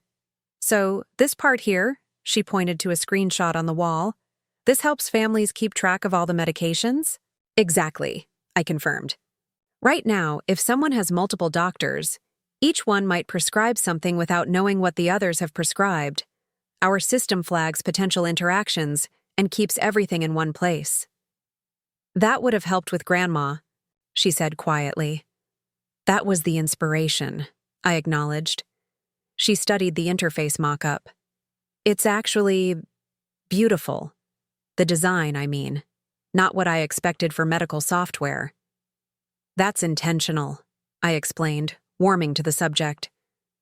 "Most healthcare interfaces are clinical and intimidating. We wanted something approachable, even for users who aren't tech-savvy." She nodded thoughtfully. "Smart." When we reached my office, she noticed the whiteboard filled with launch timeline details and press opportunities. "You're launching soon?" 10 days, I confirmed. "It's been all-consuming." She was quiet for a moment, then said, "I'm sorry about the flower emergency yesterday. Mom shouldn't have pressured you." The apology, so unexpected, left me momentarily speechless. "It's okay," I managed finally. "Happy to help when I can." "That's just it," she said, looking directly at me for the first time. "You've always helped when you could, and I've always expected it." The self-awareness was so out of character that I simply waited, sensing she had more to say. "Brandon and I had a long talk last night," she continued. "About the wedding, about expectations, about my relationship with you." "Oh?" I tried to keep my tone neutral. He pointed out something I hadn't considered, that while I've been focused on this one perfect day, you've been building something that will help thousands of people for years to come. She gestured around the office. "This matters, really matters. And I've been acting like it's just some hobby keeping you from your real responsibility of supporting my wedding." I sat down at my desk, processing this unexpected shift. "That's insightful of Brandon." She nodded. "He's more thoughtful than I give him credit for sometimes. And he reminded me of how you helped his grandmother navigate her health issues last year, spending hours on the phone with doctors when you barely knew her. I remembered the calls, complex medication questions that had actually informed some of our product development." "That was nothing," I dismissed. "Just sharing information." "It wasn't nothing to her, or to him?" Olivia perched on the edge of my desk. "Anyway, I came to say I'm sorry for how I reacted about the money, and to tell you that we've completely revised the wedding budget. The Lakeside Grand is actually perfect, and we're focusing on what matters instead of trying to impress everyone." "I'm glad to hear that," I said sincerely. "It will still be beautiful, Olivia. You have an incredible eye for design." She smiled, looking more like the sister I remembered from childhood. "Which reminds me, I want to formally invite Nathan to the wedding. Mom mentioned you've been seeing him for a while, and it's ridiculous that none of us have met him properly." "I'd like that," I admitted. "He's important to me." "Good." She stood, smoothing her jeans. "I should let you get back to work. Just one more thing. You are coming to the wedding, right? Even with your launch and everything?" The question held a vulnerability I wasn't accustomed to hearing from Olivia. Of course I am. I wouldn't miss it. And maybe you could help me with the seating chart. You've always been better with logistics than me. I laughed. Happy to. After the launch. After the launch, she agreed. I'll hold you to that. As she turned to leave, she paused at the door. This place, what you've built, it's really impressive, Beth. I'm proud of you. The words, so simple and yet so unprecedented, caught in my chest. Thank you, I said softly. After she left, I sat at my desk, slightly dazed by the interaction. In all our adult years, Olivia had never expressed pride in my accomplishments. Her visit represented a shift I hadn't anticipated, not just acceptance of my decision about the wedding money, but actual recognition of my work's value. My phone buzzed with a text from Nathan. How's the day going? I typed back, strangely well. Olivia just visited the office, voluntarily, to apologize, and she's inviting you to the wedding. His response came quickly. Should I be checking? For signs of the apocalypse? I smiled. Possibly. But I think it might just be growth. The rest of the day passed in a blur of activity, finalizing press materials, reviewing demonstration scripts, coordinating with the hospital systems for our pilot program launch. By evening, I was exhausted but satisfied with our progress. Everything was falling into place for the launch, and now, unexpectedly, even my family situation seemed to be evolving in a positive direction. That night, I found myself unable to sleep despite my exhaustion. I slipped out of bed, careful not to wake Nathan, and went to my home office. The moonlight cast long shadows across the room as I sat at my desk, opening my grandmother's journal, the one she'd kept during her final illness, documenting her frustrations with the healthcare system in her increasingly shaky handwriting. Third doctor this week, one entry read. Had to explain everything again. No one talks to each other. Beth helps translate, but she shouldn't have to be my medical interpreter at 30. I traced my fingers over her writing, thinking about how her struggles had sparked the initial idea for Home Care Connect, how her complaint, why can't all these smart doctors and nurses just coordinate with each other, had become the foundation of our mission statement. I wish you could see it, Grandma, I whispered to the empty room. We're about to launch. It works. It really works. In the quiet darkness, I allowed myself to feel the full weight of the journey. From concept to funded company, from overlooked daughter to recognized founder. The challenges weren't over. The launch would bring new pressures. The company would face inevitable setbacks, and family dynamics wouldn't transform overnight. But something fundamental had shifted, both within me and in how others perceived me. I had claimed my own space, defined my own value, and in doing so had paradoxically gained more genuine respect than I'd ever achieved through accommodation and self-sacrifice. The following Sunday, I arrived at my parents' house for dinner with Nathan beside me, his first official introduction to my family. He squeezed my hand reassuringly as we walked up the familiar driveway. Remember, I whispered, if they start interrogating you about your investment portfolio, just mention golf and my father will immediately change the subject. Noted, he grinned. And if your mother asks about my family connections, tell her your second cousin once met Beyoncé. She'll be distracted for at least 15 minutes. His laughter eased my tension as we rang the doorbell. My father answered, extending his hand to Nathan with surprising warmth. Nathan Cooper, heard a lot about you. Come in, come in. The house smelled of roasting chicken and fresh flowers. My mother always made an effort for company, and apparently Nathan qualified despite his dual role as my boyfriend and investor.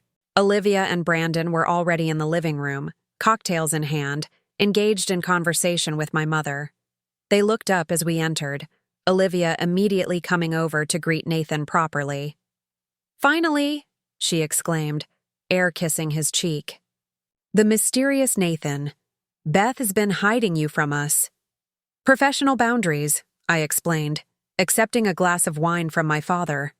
Well, those are obviously dissolving, my mother observed with a knowing look that made me blush. Dinner was surprisingly pleasant. My father engaged Nathan in conversation about market trends rather than grilling him about his portfolio.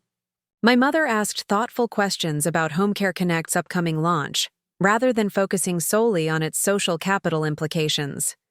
Olivia and Brandon shared scaled-back wedding plans with genuine enthusiasm, the extravagance replaced by more personal touches. During dessert, I decided to share the conference news.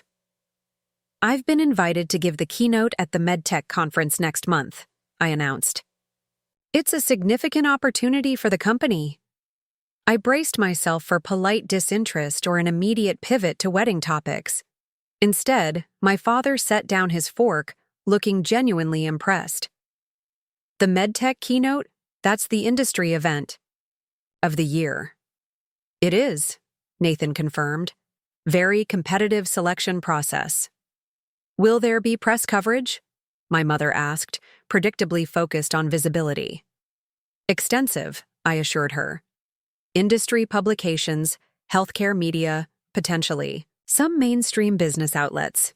We should be there, my father said, surprising me. To support you. I blinked, momentarily speechless. It's not really a family event, mostly industry professionals.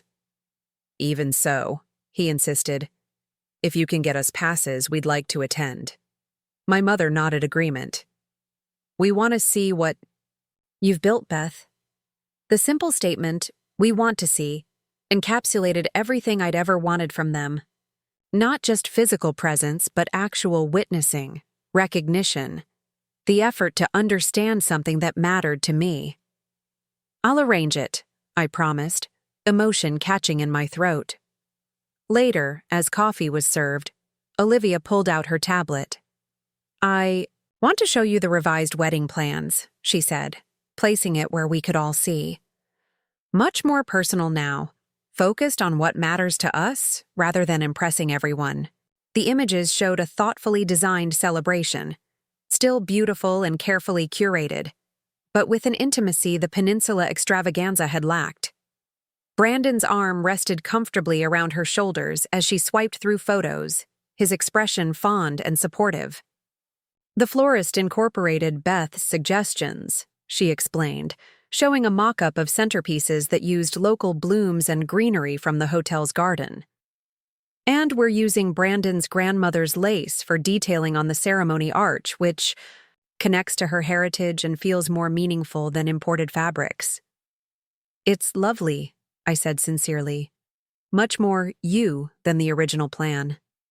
She smiled, a hint of her old confidence returning, but tempered with something new, a centeredness that hadn't been present before. That's what Brandon said. That we got caught up in what a Mitchell wedding should be instead of what would make us happy. Wise man, my father commented, nodding approval at Brandon. The budget is still generous, my mother added, unable to completely abandon her social concerns. Just more reasonable. And completely covered, Olivia assured her with a quick glance at me. Brandon's parents have been incredibly supportive of our revised vision. The subtle acknowledgement that they had found a solution that didn't require my savings represented significant growth from both Olivia and my parents. No one was asking me to contribute financially or even hinting at it. Instead, they were sharing their plans with me as a family member to be included, not a resource to be tapped. As the evening wound down, my father pulled me aside while the others were engaged in a discussion about wedding music. I've been reading about your company, he said. The care coordination model you've developed, it's genuinely innovative. Thank you, I replied, surprised by his informed interest. Your grandmother would have benefited enormously from something like this. His voice grew quieter. I should have been more involved in her care. I left too much to you. The acknowledgement was so unexpected that I wasn't sure how to respond. My father had rarely admitted shortcomings of any kind, particularly those involving family responsibilities. It was a difficult time, I offered neutrally. Yes, but that doesn't excuse my absence or my failure to recognize what you were building from that experience. He cleared his throat, visibly uncomfortable with the emotional territory. I'm trying to say I'm proud of you, Beth. What you've created has real value, real purpose. The words I'd wanted to hear for so long landed with surprising weight. That means a lot, I managed, blinking back unexpected tears. He nodded once, reverting to his more familiar, reserved self. Good. That's good. Later, as Nathan and I drove home, I found myself unusually quiet, processing the evening's subtle but significant shifts in my family dynamics. You okay? He asked, glancing over in the darkened car. I think so, I said, watching streetlights flash past. It's just not what I expected. They're trying, he observed. In their way. They are, I agreed. I'm not sure what changed exactly. Nathan considered this. Maybe you did. Maybe when you finally stood firm about what mattered to you, it forced them to see you differently. The observation resonated. For years, I'd tried to earn my family's recognition through accommodation, through being the reliable one who never demanded attention. In the end, it was standing my ground that had finally shifted their perception. Do you think it will last? I asked. Hard to say, he admitted. Family patterns are deeply ingrained, but tonight felt like progress. I nodded, watching the city lights grow closer as we approached downtown. The launch was just days away, the culmination of years of work about to become reality. The conference keynote loomed on the horizon, a platform I'd never imagined occupying. My family was making tentative efforts to see me as I actually was, rather than as they'd always defined me. It was a lot of change to process, but beneath the swirl of emotions and anticipation, I felt a steady certainty. Whatever challenges lay ahead, with the company, with my family, with balancing all the elements of my life, I would face them, from a position of self-defined strength, not inherited insecurity. I had protected my savings not just because of their monetary value, but because of what they represented. My choices, my priorities, my future. In doing so, I had inadvertently helped my sister redefine her own values, my parents reconsider, their expectations and myself claim a new kind of visibility. As we pulled into the parking garage beneath my apartment building, Nathan reached over and squeezed my hand. 10 days to launch, he said. Ready?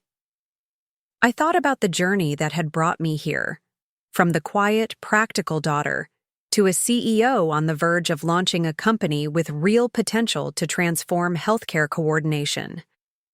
About the parallel journey from family appeaser to a woman who had found the courage to define her own boundaries. Ready, I confirmed, and was surprised to find it was entirely true. Launch day arrived with a flurry of activity. I woke at 4:30 a.m. too anxious to sleep and was in the office by 5:15. The building was quiet, the early morning light casting long shadows through the windows as I reviewed our final checklists one more time. By 7, the team began trickling in, Jackson with his trademark energy drinks, Maya clutching her design portfolio, Priya already fielding calls from tech reporters. The energy was electric, a mixture of exhaustion and exhilaration after months of 18-hour days. Servers are green across all environments, Jackson reported, his usually disheveled appearance replaced by a clean button-down and slacks for the press meetings. Load testing completed at 200% capacity with no degradation. I nodded, checking it off our launch list. Excellent. And the data migration for the hospital systems? Completed overnight, Maya confirmed. All test accounts successfully transitioned. Priya appeared at my office door, tablet in hand. The Tech Health reporter is arriving at 9, followed by MedInnovate at 10. Healthcare Quarterly wants a virtual demo at 11, and we have the live stream announcement at noon. I took a deep breath, nodding. Let's do this. At 8:45, Nathan arrived with coffee for the entire team and a small velvet box for me. I raised an eyebrow in question as he handed it to me. Launch day gift, he explained with a smile. Open it. Inside was a delicate silver pen engraved with the Home Care Connect logo and my initials. It's beautiful, I said, touched by the thoughtfulness. For signing your first major enterprise contract, he explained. Coming soon, I'm certain. The gesture was perfectly Nathan, practical yet meaningful, supportive without overshadowing my moment. I tucked it into my blazer pocket, a small talisman of confidence as we headed into the most critical day of our company's young life. The morning passed in a blur of demonstrations, interviews, and carefully orchestrated presentations. Our story resonated with the reporters, the personal inspiration behind the product, the focus on solving real-world coordination challenges in healthcare, the elegant technology that made complex processes intuitive for both medical professionals and family caregivers. By noon, we gathered in our largest conference room, the team positioned behind me as I prepared to address the live stream audience of healthcare professionals, potential users, and investors. My phone buzzed with a text just before we went live. From my father, "We're watching. Good luck." The simple message steadied me somehow. I straightened my shoulders and nodded to Priya to begin the stream. Good afternoon, I began, looking directly into the camera. Today marks the official launch of Home Care Connect, a platform born from personal experience and built to transform how we coordinate care for our loved ones. For the next 20 minutes, I spoke from the heart about our mission, demonstrated the key features of our system, and shared early feedback from our pilot program participants. The team showcased specific modules they'd developed, personalizing the technology with faces and voices that conveyed our collective passion. When the stream concluded, a round of applause erupted from our small audience of employees and in-person media. Champagne appeared from somewhere, glasses were distributed, and I found myself at the center of a celebration that felt both surreal and entirely earned. To Home Care Connect, I toasted, raising my glass. And to every person in this room who made it possible. The team cheered, clinking glasses, the months of pressure momentarily released in shared triumph. Nathan caught my eye across the room, raising his glass in a private salute that carried its own meaning. We'd done it. The product was live, the media coverage was positive, and now the real work began, growing our user base and proving our value in the real world. As the celebration continued, my phone rang, Olivia's ringtone. I ducked into my office to answer, curious about her timing. Beth, are you done with your launch thing? Her voice bubbled with unusual excitement. Just finished the live stream, I confirmed. What's up? I'm outside your building. Come down. I have something to show you. Surprised, I agreed and took the elevator to the lobby. Olivia was waiting, practically bouncing with energy, Brandon beside her looking amused. Congratulations on the launch, she exclaimed, throwing her arms around me in an enthusiastic hug that caught me off guard. We watched the live stream. You were amazing. You watched it? I pulled back, genuinely surprised. Of course we did, Brandon said. The care coordination features are impressive. My grandmother's already signed up for an account. We got you something, Olivia announced, handing me a large gift bag. Well, it's for the company, really, but also for you. Inside was a beautiful, framed photograph of our grandmother, smiling from her garden, surrounded by her beloved roses.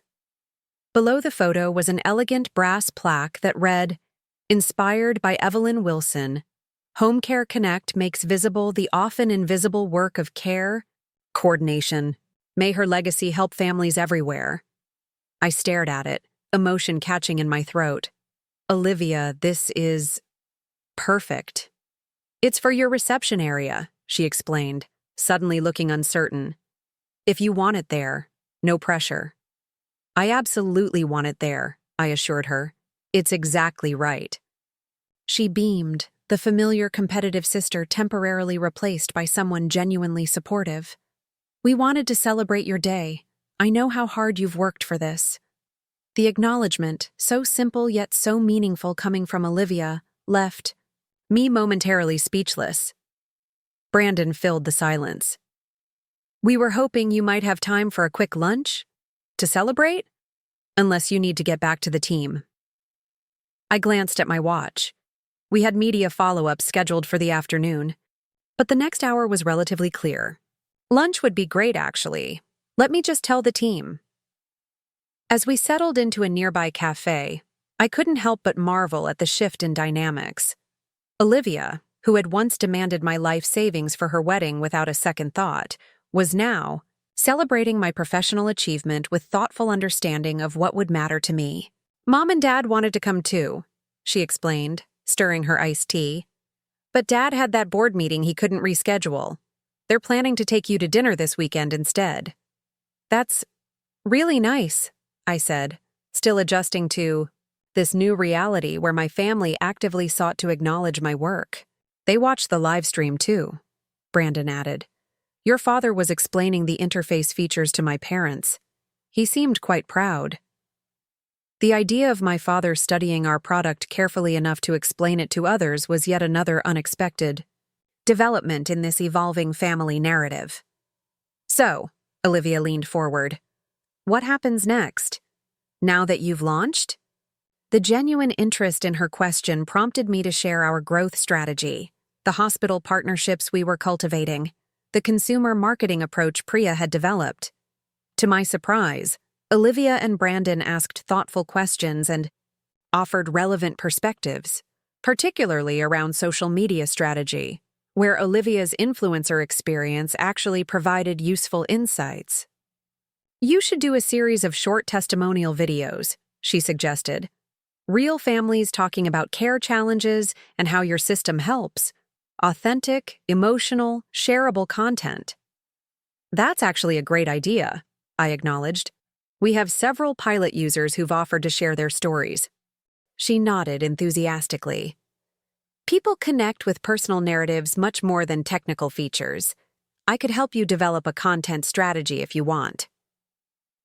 The offer, so casually extended, represented another remarkable shift. Olivia, seeing our relationship as reciprocal rather than transactional, offering her genuine skills rather than expecting support without contribution. I'd appreciate that, I said sincerely. Our marketing budget is tight, and that's an area where we could use creative thinking. Brandon checked his watch. We should probably let you get back to your team. Big day for all of you. As we prepared to leave, Olivia reached across the table, her hand covering mine briefly. I'm really proud of you, Em. What you've built. It's going to help so many people. The simple statement, delivered without qualifiers or comparisons, hit me with unexpected force. Thank you, I managed, swallowing past the tightness in my throat. That means a lot. Back at the office, I found the team already placing grandmother's framed photo in a position of honor near the reception desk. Jackson adjusted the angle slightly, stepping back to assess the effect. Perfect, he declared. Gives the whole mission a face. I nodded, unable to articulate how much the gesture from Olivia had moved me. Priya approached with her tablet, pulling me back into the whirlwind of launch day activities. Healthcare Quarterly wants a follow-up interview tomorrow morning, she reported, and we've had over 300 sign-ups in the first 2 hours. 300? I echoed, shocked by the number. Our projections had estimated perhaps 100 on the first day, growing gradually through word of mouth and media coverage. The live stream had more viewers than we anticipated, she explained, and the Inspired by Evelyn story is resonating. People are sharing it. I thought of my grandmother, who had struggled so visibly with a fragmented healthcare system, whose experiences had planted the seed for everything we'd built. How fitting that her story was helping others find the solution she had needed. The afternoon continued at a relentless pace, troubleshooting minor issues as they arose, responding to media inquiries, monitoring the system as users began exploring the platform. By 7 o'clock, exhaustion was setting in, but the energy of success kept us moving forward. "Go home," I finally told the team around 8. "Get some rest. Tomorrow's another big day." They dispersed reluctantly, proud of what we'd accomplished but running on empty after weeks of preparation. Nathan appeared at my office door as I was reviewing the day's metrics. "Dinner?" he suggested. "Or are you too wired to eat?" "Starving." "Actually," I realized, suddenly aware I'd barely eaten since breakfast. "But I need another hour here." He nodded. "I'll order delivery to your place. Meet you there when you're done." The quiet support, understanding my need to finish the day properly without pressure to leave immediately, was exactly what I needed. An hour later, I finally shut down my computer, took one last look at our now live product dashboard, showing users actively engaging with the system, and headed home. Nathan was waiting with Thai food, wine, and a small cake decorated with "Congratulations" in blue icing. We ate on my balcony. The city lights spread before us like a reflection of the day's victories. "How does it feel?" he asked, "seeing it live after all this time?" I considered the question, searching for words to capture the complex mix of satisfaction, relief, and fresh anxiety. "Surreal," I settled on. "Like watching something transition from imagination to reality. And terrifying, knowing users are depending on it now." He nodded, understanding. "The launch is just the beginning." "Exactly. Now we have to prove it actually delivers on its promise." "It will," he said with quiet confidence. "The product is solid, the team is exceptional, and you're the most determined founder I've ever worked with." I smiled, the praise warming me despite my exhaustion. "Even with all the family drama complications?"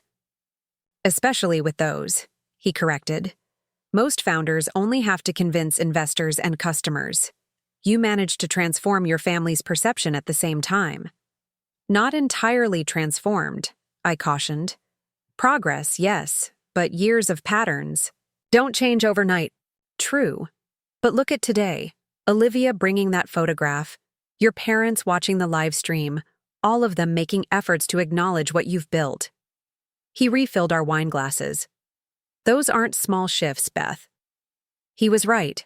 The changes, while perhaps not complete transformations, represented significant movement in our family dynamic.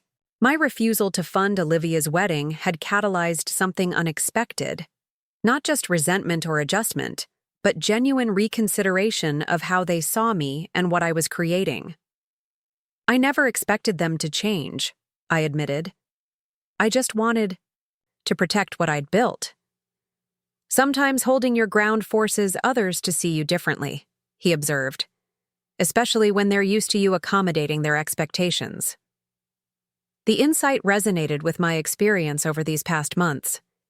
By refusing to conform to the familiar pattern, reliable Beth sacrificing for attention-seeking Olivia, I had disrupted not just their expectations, but their understanding of who I was. My phone chimed with an email notification, a congratulatory message from the MedTech conference director, confirming details for the upcoming keynote panel. Another validation, another step forward in establishing Home Care Connect as a serious player in healthcare technology.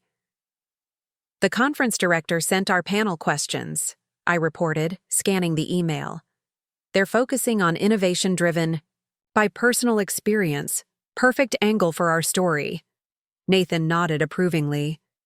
"The grandmother narrative resonates because it's authentic. People can feel that this isn't just another tech solution looking for a problem. It's addressing a real need you experienced firsthand." "Speaking of the conference," I began, setting down my wine glass, "my parents want to attend. To hear the keynote." His eyebrows rose slightly. That's new.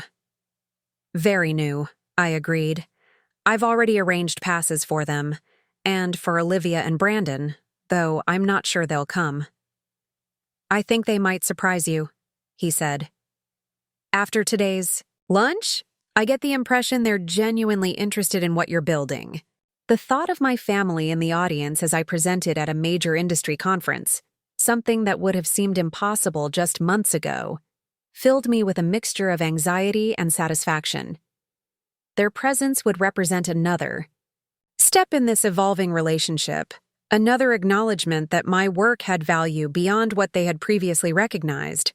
My phone buzzed again, a text from Olivia with a link to a wedding registry website. Finally finished our registry, if you want to take a look. Much more reasonable than before. Nothing over $300 promise. I laughed, showing the message to Nathan. Progress indeed. He scrolled through the registry items. Practical kitchen, appliances, moderately priced home goods, a few experience gifts like cooking classes and wine tastings. Nothing extravagant, nothing performative, just thoughtful items for building a life together. This is actually quite sensible, he observed. No custom champagne blend in sight. She's growing up, I said, surprising myself with the fondness in my tone. We both are, I think. We finished our dinner as the city lights brightened against the darkening sky. Despite my exhaustion, I felt a deep contentment, not just with the successful launch, but with the unexpected evolution in my family relationships. The journey wasn't complete, the patterns not fully transformed, but something fundamental had shifted. The next morning brought a new wave of activity, user numbers continuing to exceed projections, media coverage expanding beyond healthcare publications to mainstream business outlets, and early feedback from pilot users reporting positive experiences with the platform. I arrived at the office to find a large floral arrangement waiting on my desk, elegant white lilies and blue hydrangeas with a card that read, "Congratulations on the launch. We're proud of you. Love, Mom and Dad." The simple gesture, so unlike their usual approach, touched me deeply. They had sent flowers to my office, not to their home or to a family event, an acknowledgement that this space, this achievement, warranted celebration in its own right. I sent a quick thank you text, then dove into the day's priorities.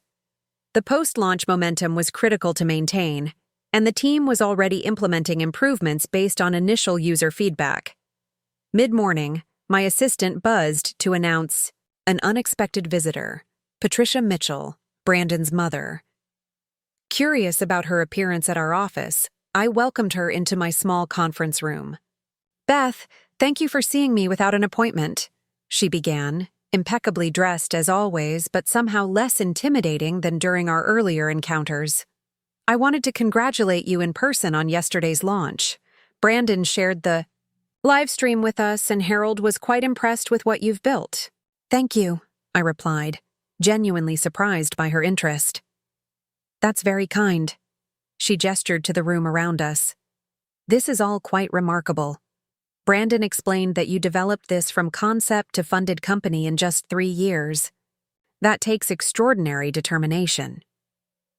The acknowledgement from someone who had previously assessed my value solely through the lens of how much I could contribute to Olivia's wedding felt particularly significant. "It's been an incredible journey," I acknowledged. "We have an amazing team. Harold and I have been discussing your company with some interest," she continued, coming to what I sensed was the purpose of her visit. "Harold sits on the board of Cedarbrook Senior Living. They've been struggling with exactly the care coordination challenges your platform addresses." I leaned forward, immediately attentive. Cedarbrook operated high-end retirement communities across 3 states, exactly the kind of enterprise client we hoped to attract as we scaled.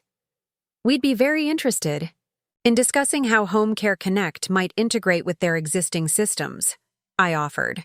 "Our platform is designed to complement rather than replace current technologies." Patricia nodded, opening her designer handbag to retrieve a business card. Harold suggested I facilitate an introduction to their operations director. She's expecting your call. I accepted the card, recognizing the significant opportunity this represented. I appreciate this connection very much. She waved away my thanks with a manicured hand. It's mutually beneficial. Cedar Brook needs better coordination tools, and you have a compelling solution. She paused, then added with uncharacteristic directness, and I owe you an apology. An apology? I echoed, caught off guard, for my attitude during our family dinner discussion about Olivia's wedding. She had the grace to look slightly embarrassed. I was dismissive of your reasons for declining to contribute. I didn't understand what you were building or why it mattered. The candid acknowledgement from this polished corporate wife was entirely unexpected. Thank you for saying that, I said simply. Harold and I have adjusted our own contribution to the wedding, she continued. After seeing your company launch and understanding more about what you've been creating, we realized our priorities needed recalibration as well. The lakeside grant will be lovely, I assured her. Olivia has wonderful design instincts. Yes, she does, Patricia agreed with a genuine smile. And Brandon seems much more engaged with this revised approach. He keeps talking about meaning over spectacle in a way that suggests your perspective has influenced them both. The idea that my stance had positively affected not just Olivia but Brandon and his family as well was yet another unexpected ripple effect from my decision to protect my company's future. After Patricia left, I found myself reflecting on the cascading changes that had resulted from that single, difficult choice. By refusing to sacrifice my company's capital for Olivia's extravagant wedding, I had inadvertently created space for everyone to reconsider their values and priorities. Olivia and Brandon had developed a more thoughtful, personally meaningful wedding plan. My parents had begun to see my work as valuable in its own right, not just as a convenient resource for family needs. The Mitchells had reassessed their own contributions and expectations, and I had established a new position within the family system, not the reliable supporter of others' dreams, but the focused creator of my own vision.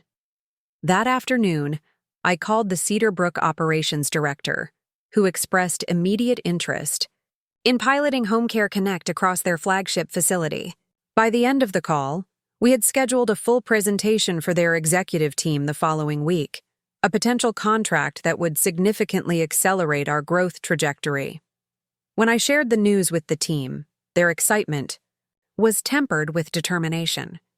This was the kind of opportunity we had been building toward, a chance to demonstrate our solution's value at scale while helping a population that genuinely needed better coordination tools. If we land Cedar Brook, others will follow, Priya observed. They're viewed as industry leaders in senior care. We'll need to develop specific integration pathways for their electronic health record system, Jackson noted, already mapping out the technical requirements. And customize the family portal to reflect their branding guidelines, Maya added. I'll start on design concepts. Their immediate shift to problem-solving and implementation planning filled me with pride. This team, which had trusted my vision enough to join a startup with all its inherent risks, was now positioned to help scale that vision to meaningful impact.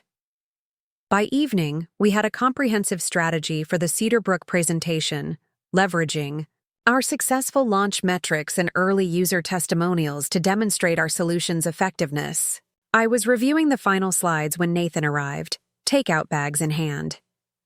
You look like you could use dinner, he observed, setting the food on my desk. Good day or challenging day? Both, I admitted, gratefully accepting the container. He offered. Launch metrics exceeding expectations, media coverage expanding, and a potential enterprise client that could be transformative. Cedar Brook? He guessed, having heard me mention the senior living company in previous conversations.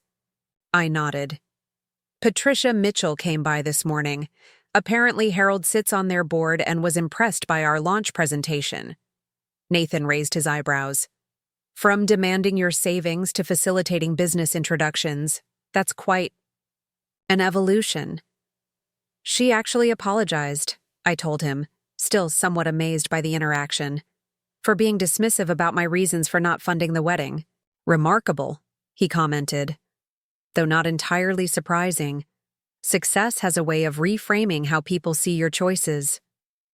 It shouldn't take success to validate boundaries, I pointed out. No, he agreed. But it often does change how others perceive them.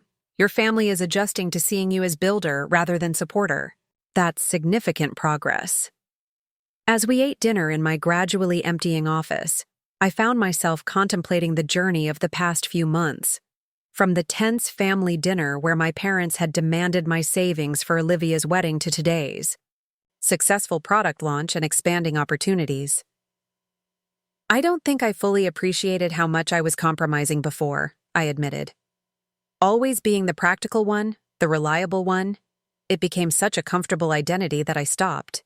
Questioning whether it was serving me, Nathan nodded understanding.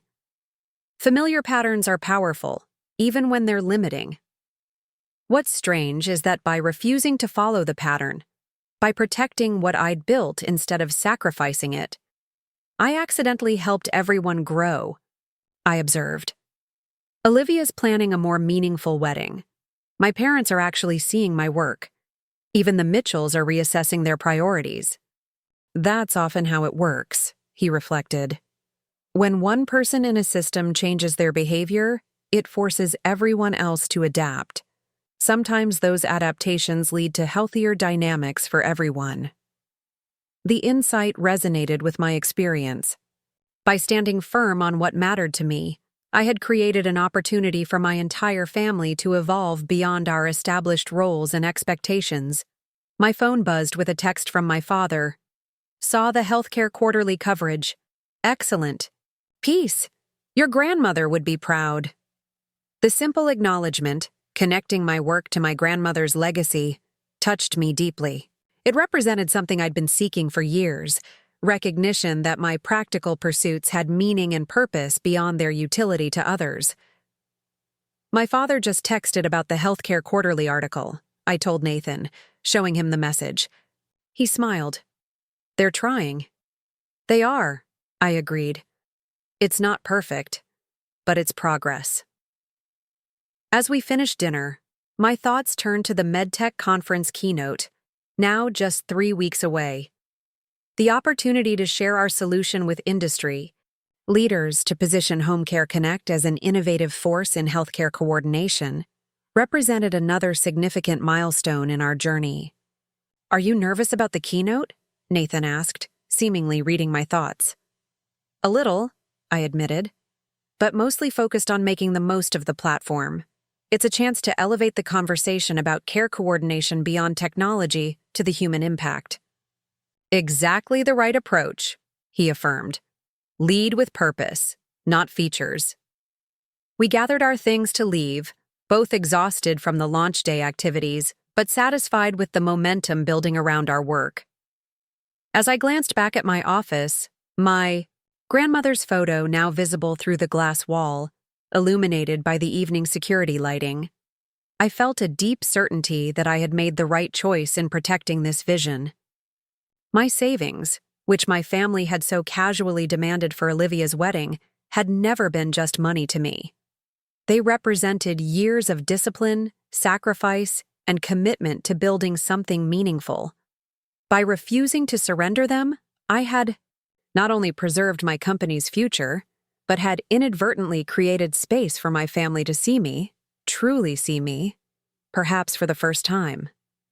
As Nathan and I walked to the elevator, his hand warm against the small of my back, I realized that this journey had transformed more than just my family relationships.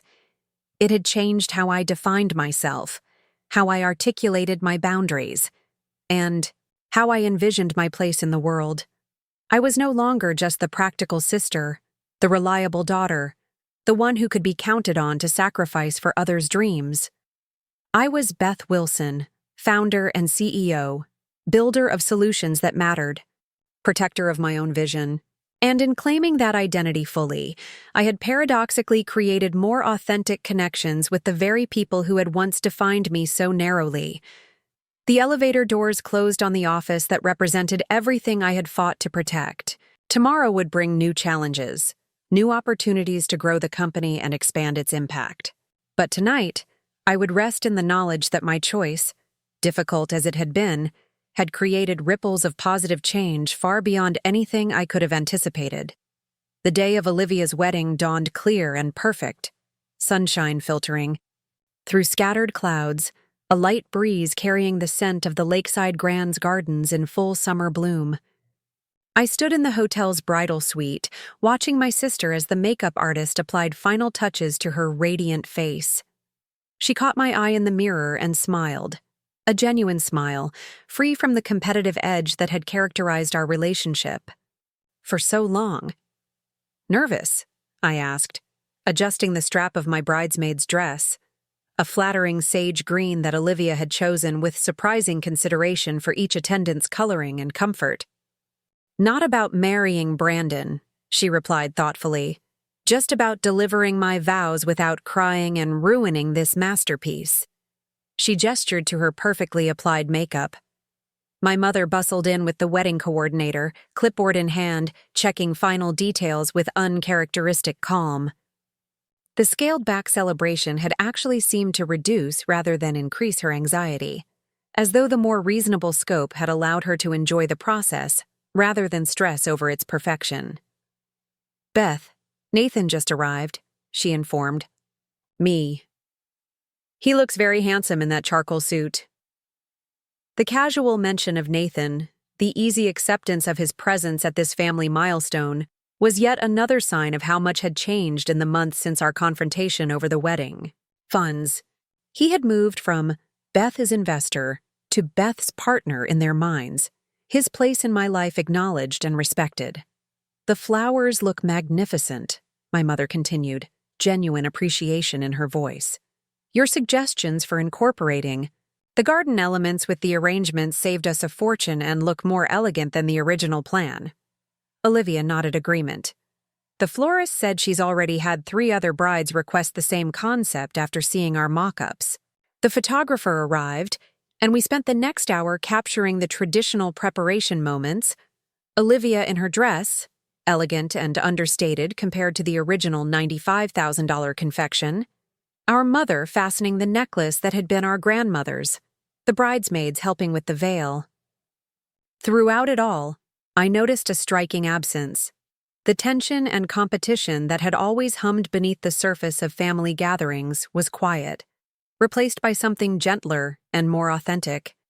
When it was time for the ceremony, I found myself walking down the aisle past familiar faces, relatives, friends, colleagues, their expressions warm as they noted my presence as both bridesmaid and sister.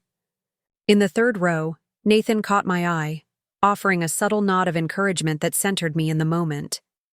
The garden terrace had been transformed exactly as Olivia had envisioned, strings of market lights creating a canopy of soft illumination, simple greenery interspersed with white blooms, the afternoon sun casting dappled shadows through the nearby trees. It was beautiful, in a thoughtful, intentional way that reflected the couple much more accurately than the extravagant peninsula plan ever could have. Brandon stood at the altar, his expression changing from nervous anticipation to pure joy as Olivia appeared on our father's arm. The ceremony itself was simple and heartfelt, personal vows that spoke of growth and partnership rather than perfection, readings selected for their meaning rather than tradition, music that held significance for the couple. When the officiant pronounced them married, the applause that erupted felt genuine, celebration of a relationship rather than approval of a production. I found myself blinking back unexpected tears, moved not just by the ceremony but by the journey that had brought us here. At the reception, I sat at the head table beside Olivia, watching as guests enjoyed the thoughtfully curated experience.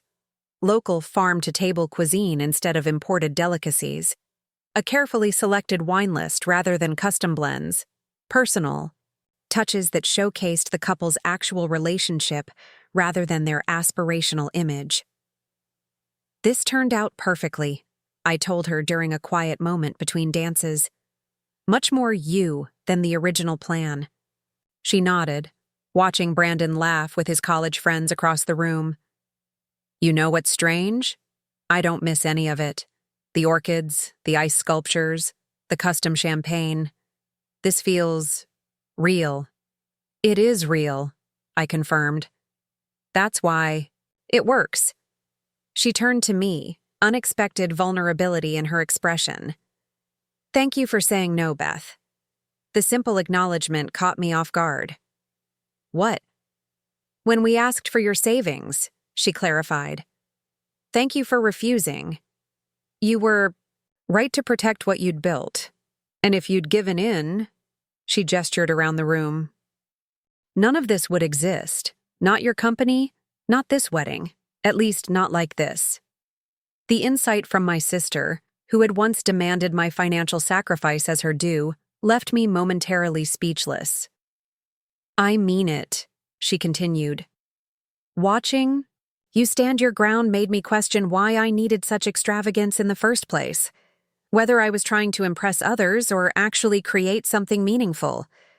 She squeezed my hand briefly. You helped me find a better answer. Before I could respond, Brandon appeared, extending his hand to his new wife. May I steal my bride for another dance? As Olivia moved to the dance floor in her husband's arms, Nathan took the vacant seat beside me. Everything okay? You look thoughtful. Olivia just thanked me for refusing to fund the original wedding, I explained, still processing the conversation. Said it helped her find a better path. He smiled, unsurprised. Sometimes our best gifts aren't the ones people initially ask for. Apparently. I watched my sister and Brandon move across the dance floor, their genuine happiness evident in every movement. I never expected any of this when I said no. I was just trying to protect my company. And in doing so, you gave your sister something more valuable than money, he observed. Permission to define her own priorities rather than follow others' expectations. My father approached our table then, looking distinguished in his tuxedo, but somehow more relaxed than I could remember seeing him at formal events. Beth, would you honor your old man with a dance? I accepted his offered hand, following him to the dance floor where other father-daughter pairs were already moving to the music. As we began to dance, I noticed something unexpected in his expression. Not just pride in the event or satisfaction with its execution, but a depth of emotion I wasn't accustomed to seeing from him. Your sister looks beautiful, he said, nodding toward Olivia. And genuinely happy. This wedding suits them better than the original plan. I think so too, I agreed, surprised by his assessment. He was quiet for a moment, then added, Your presentation at the MedTech conference last week was impressive. Several colleagues mentioned it afterward. The conference had indeed been a triumph.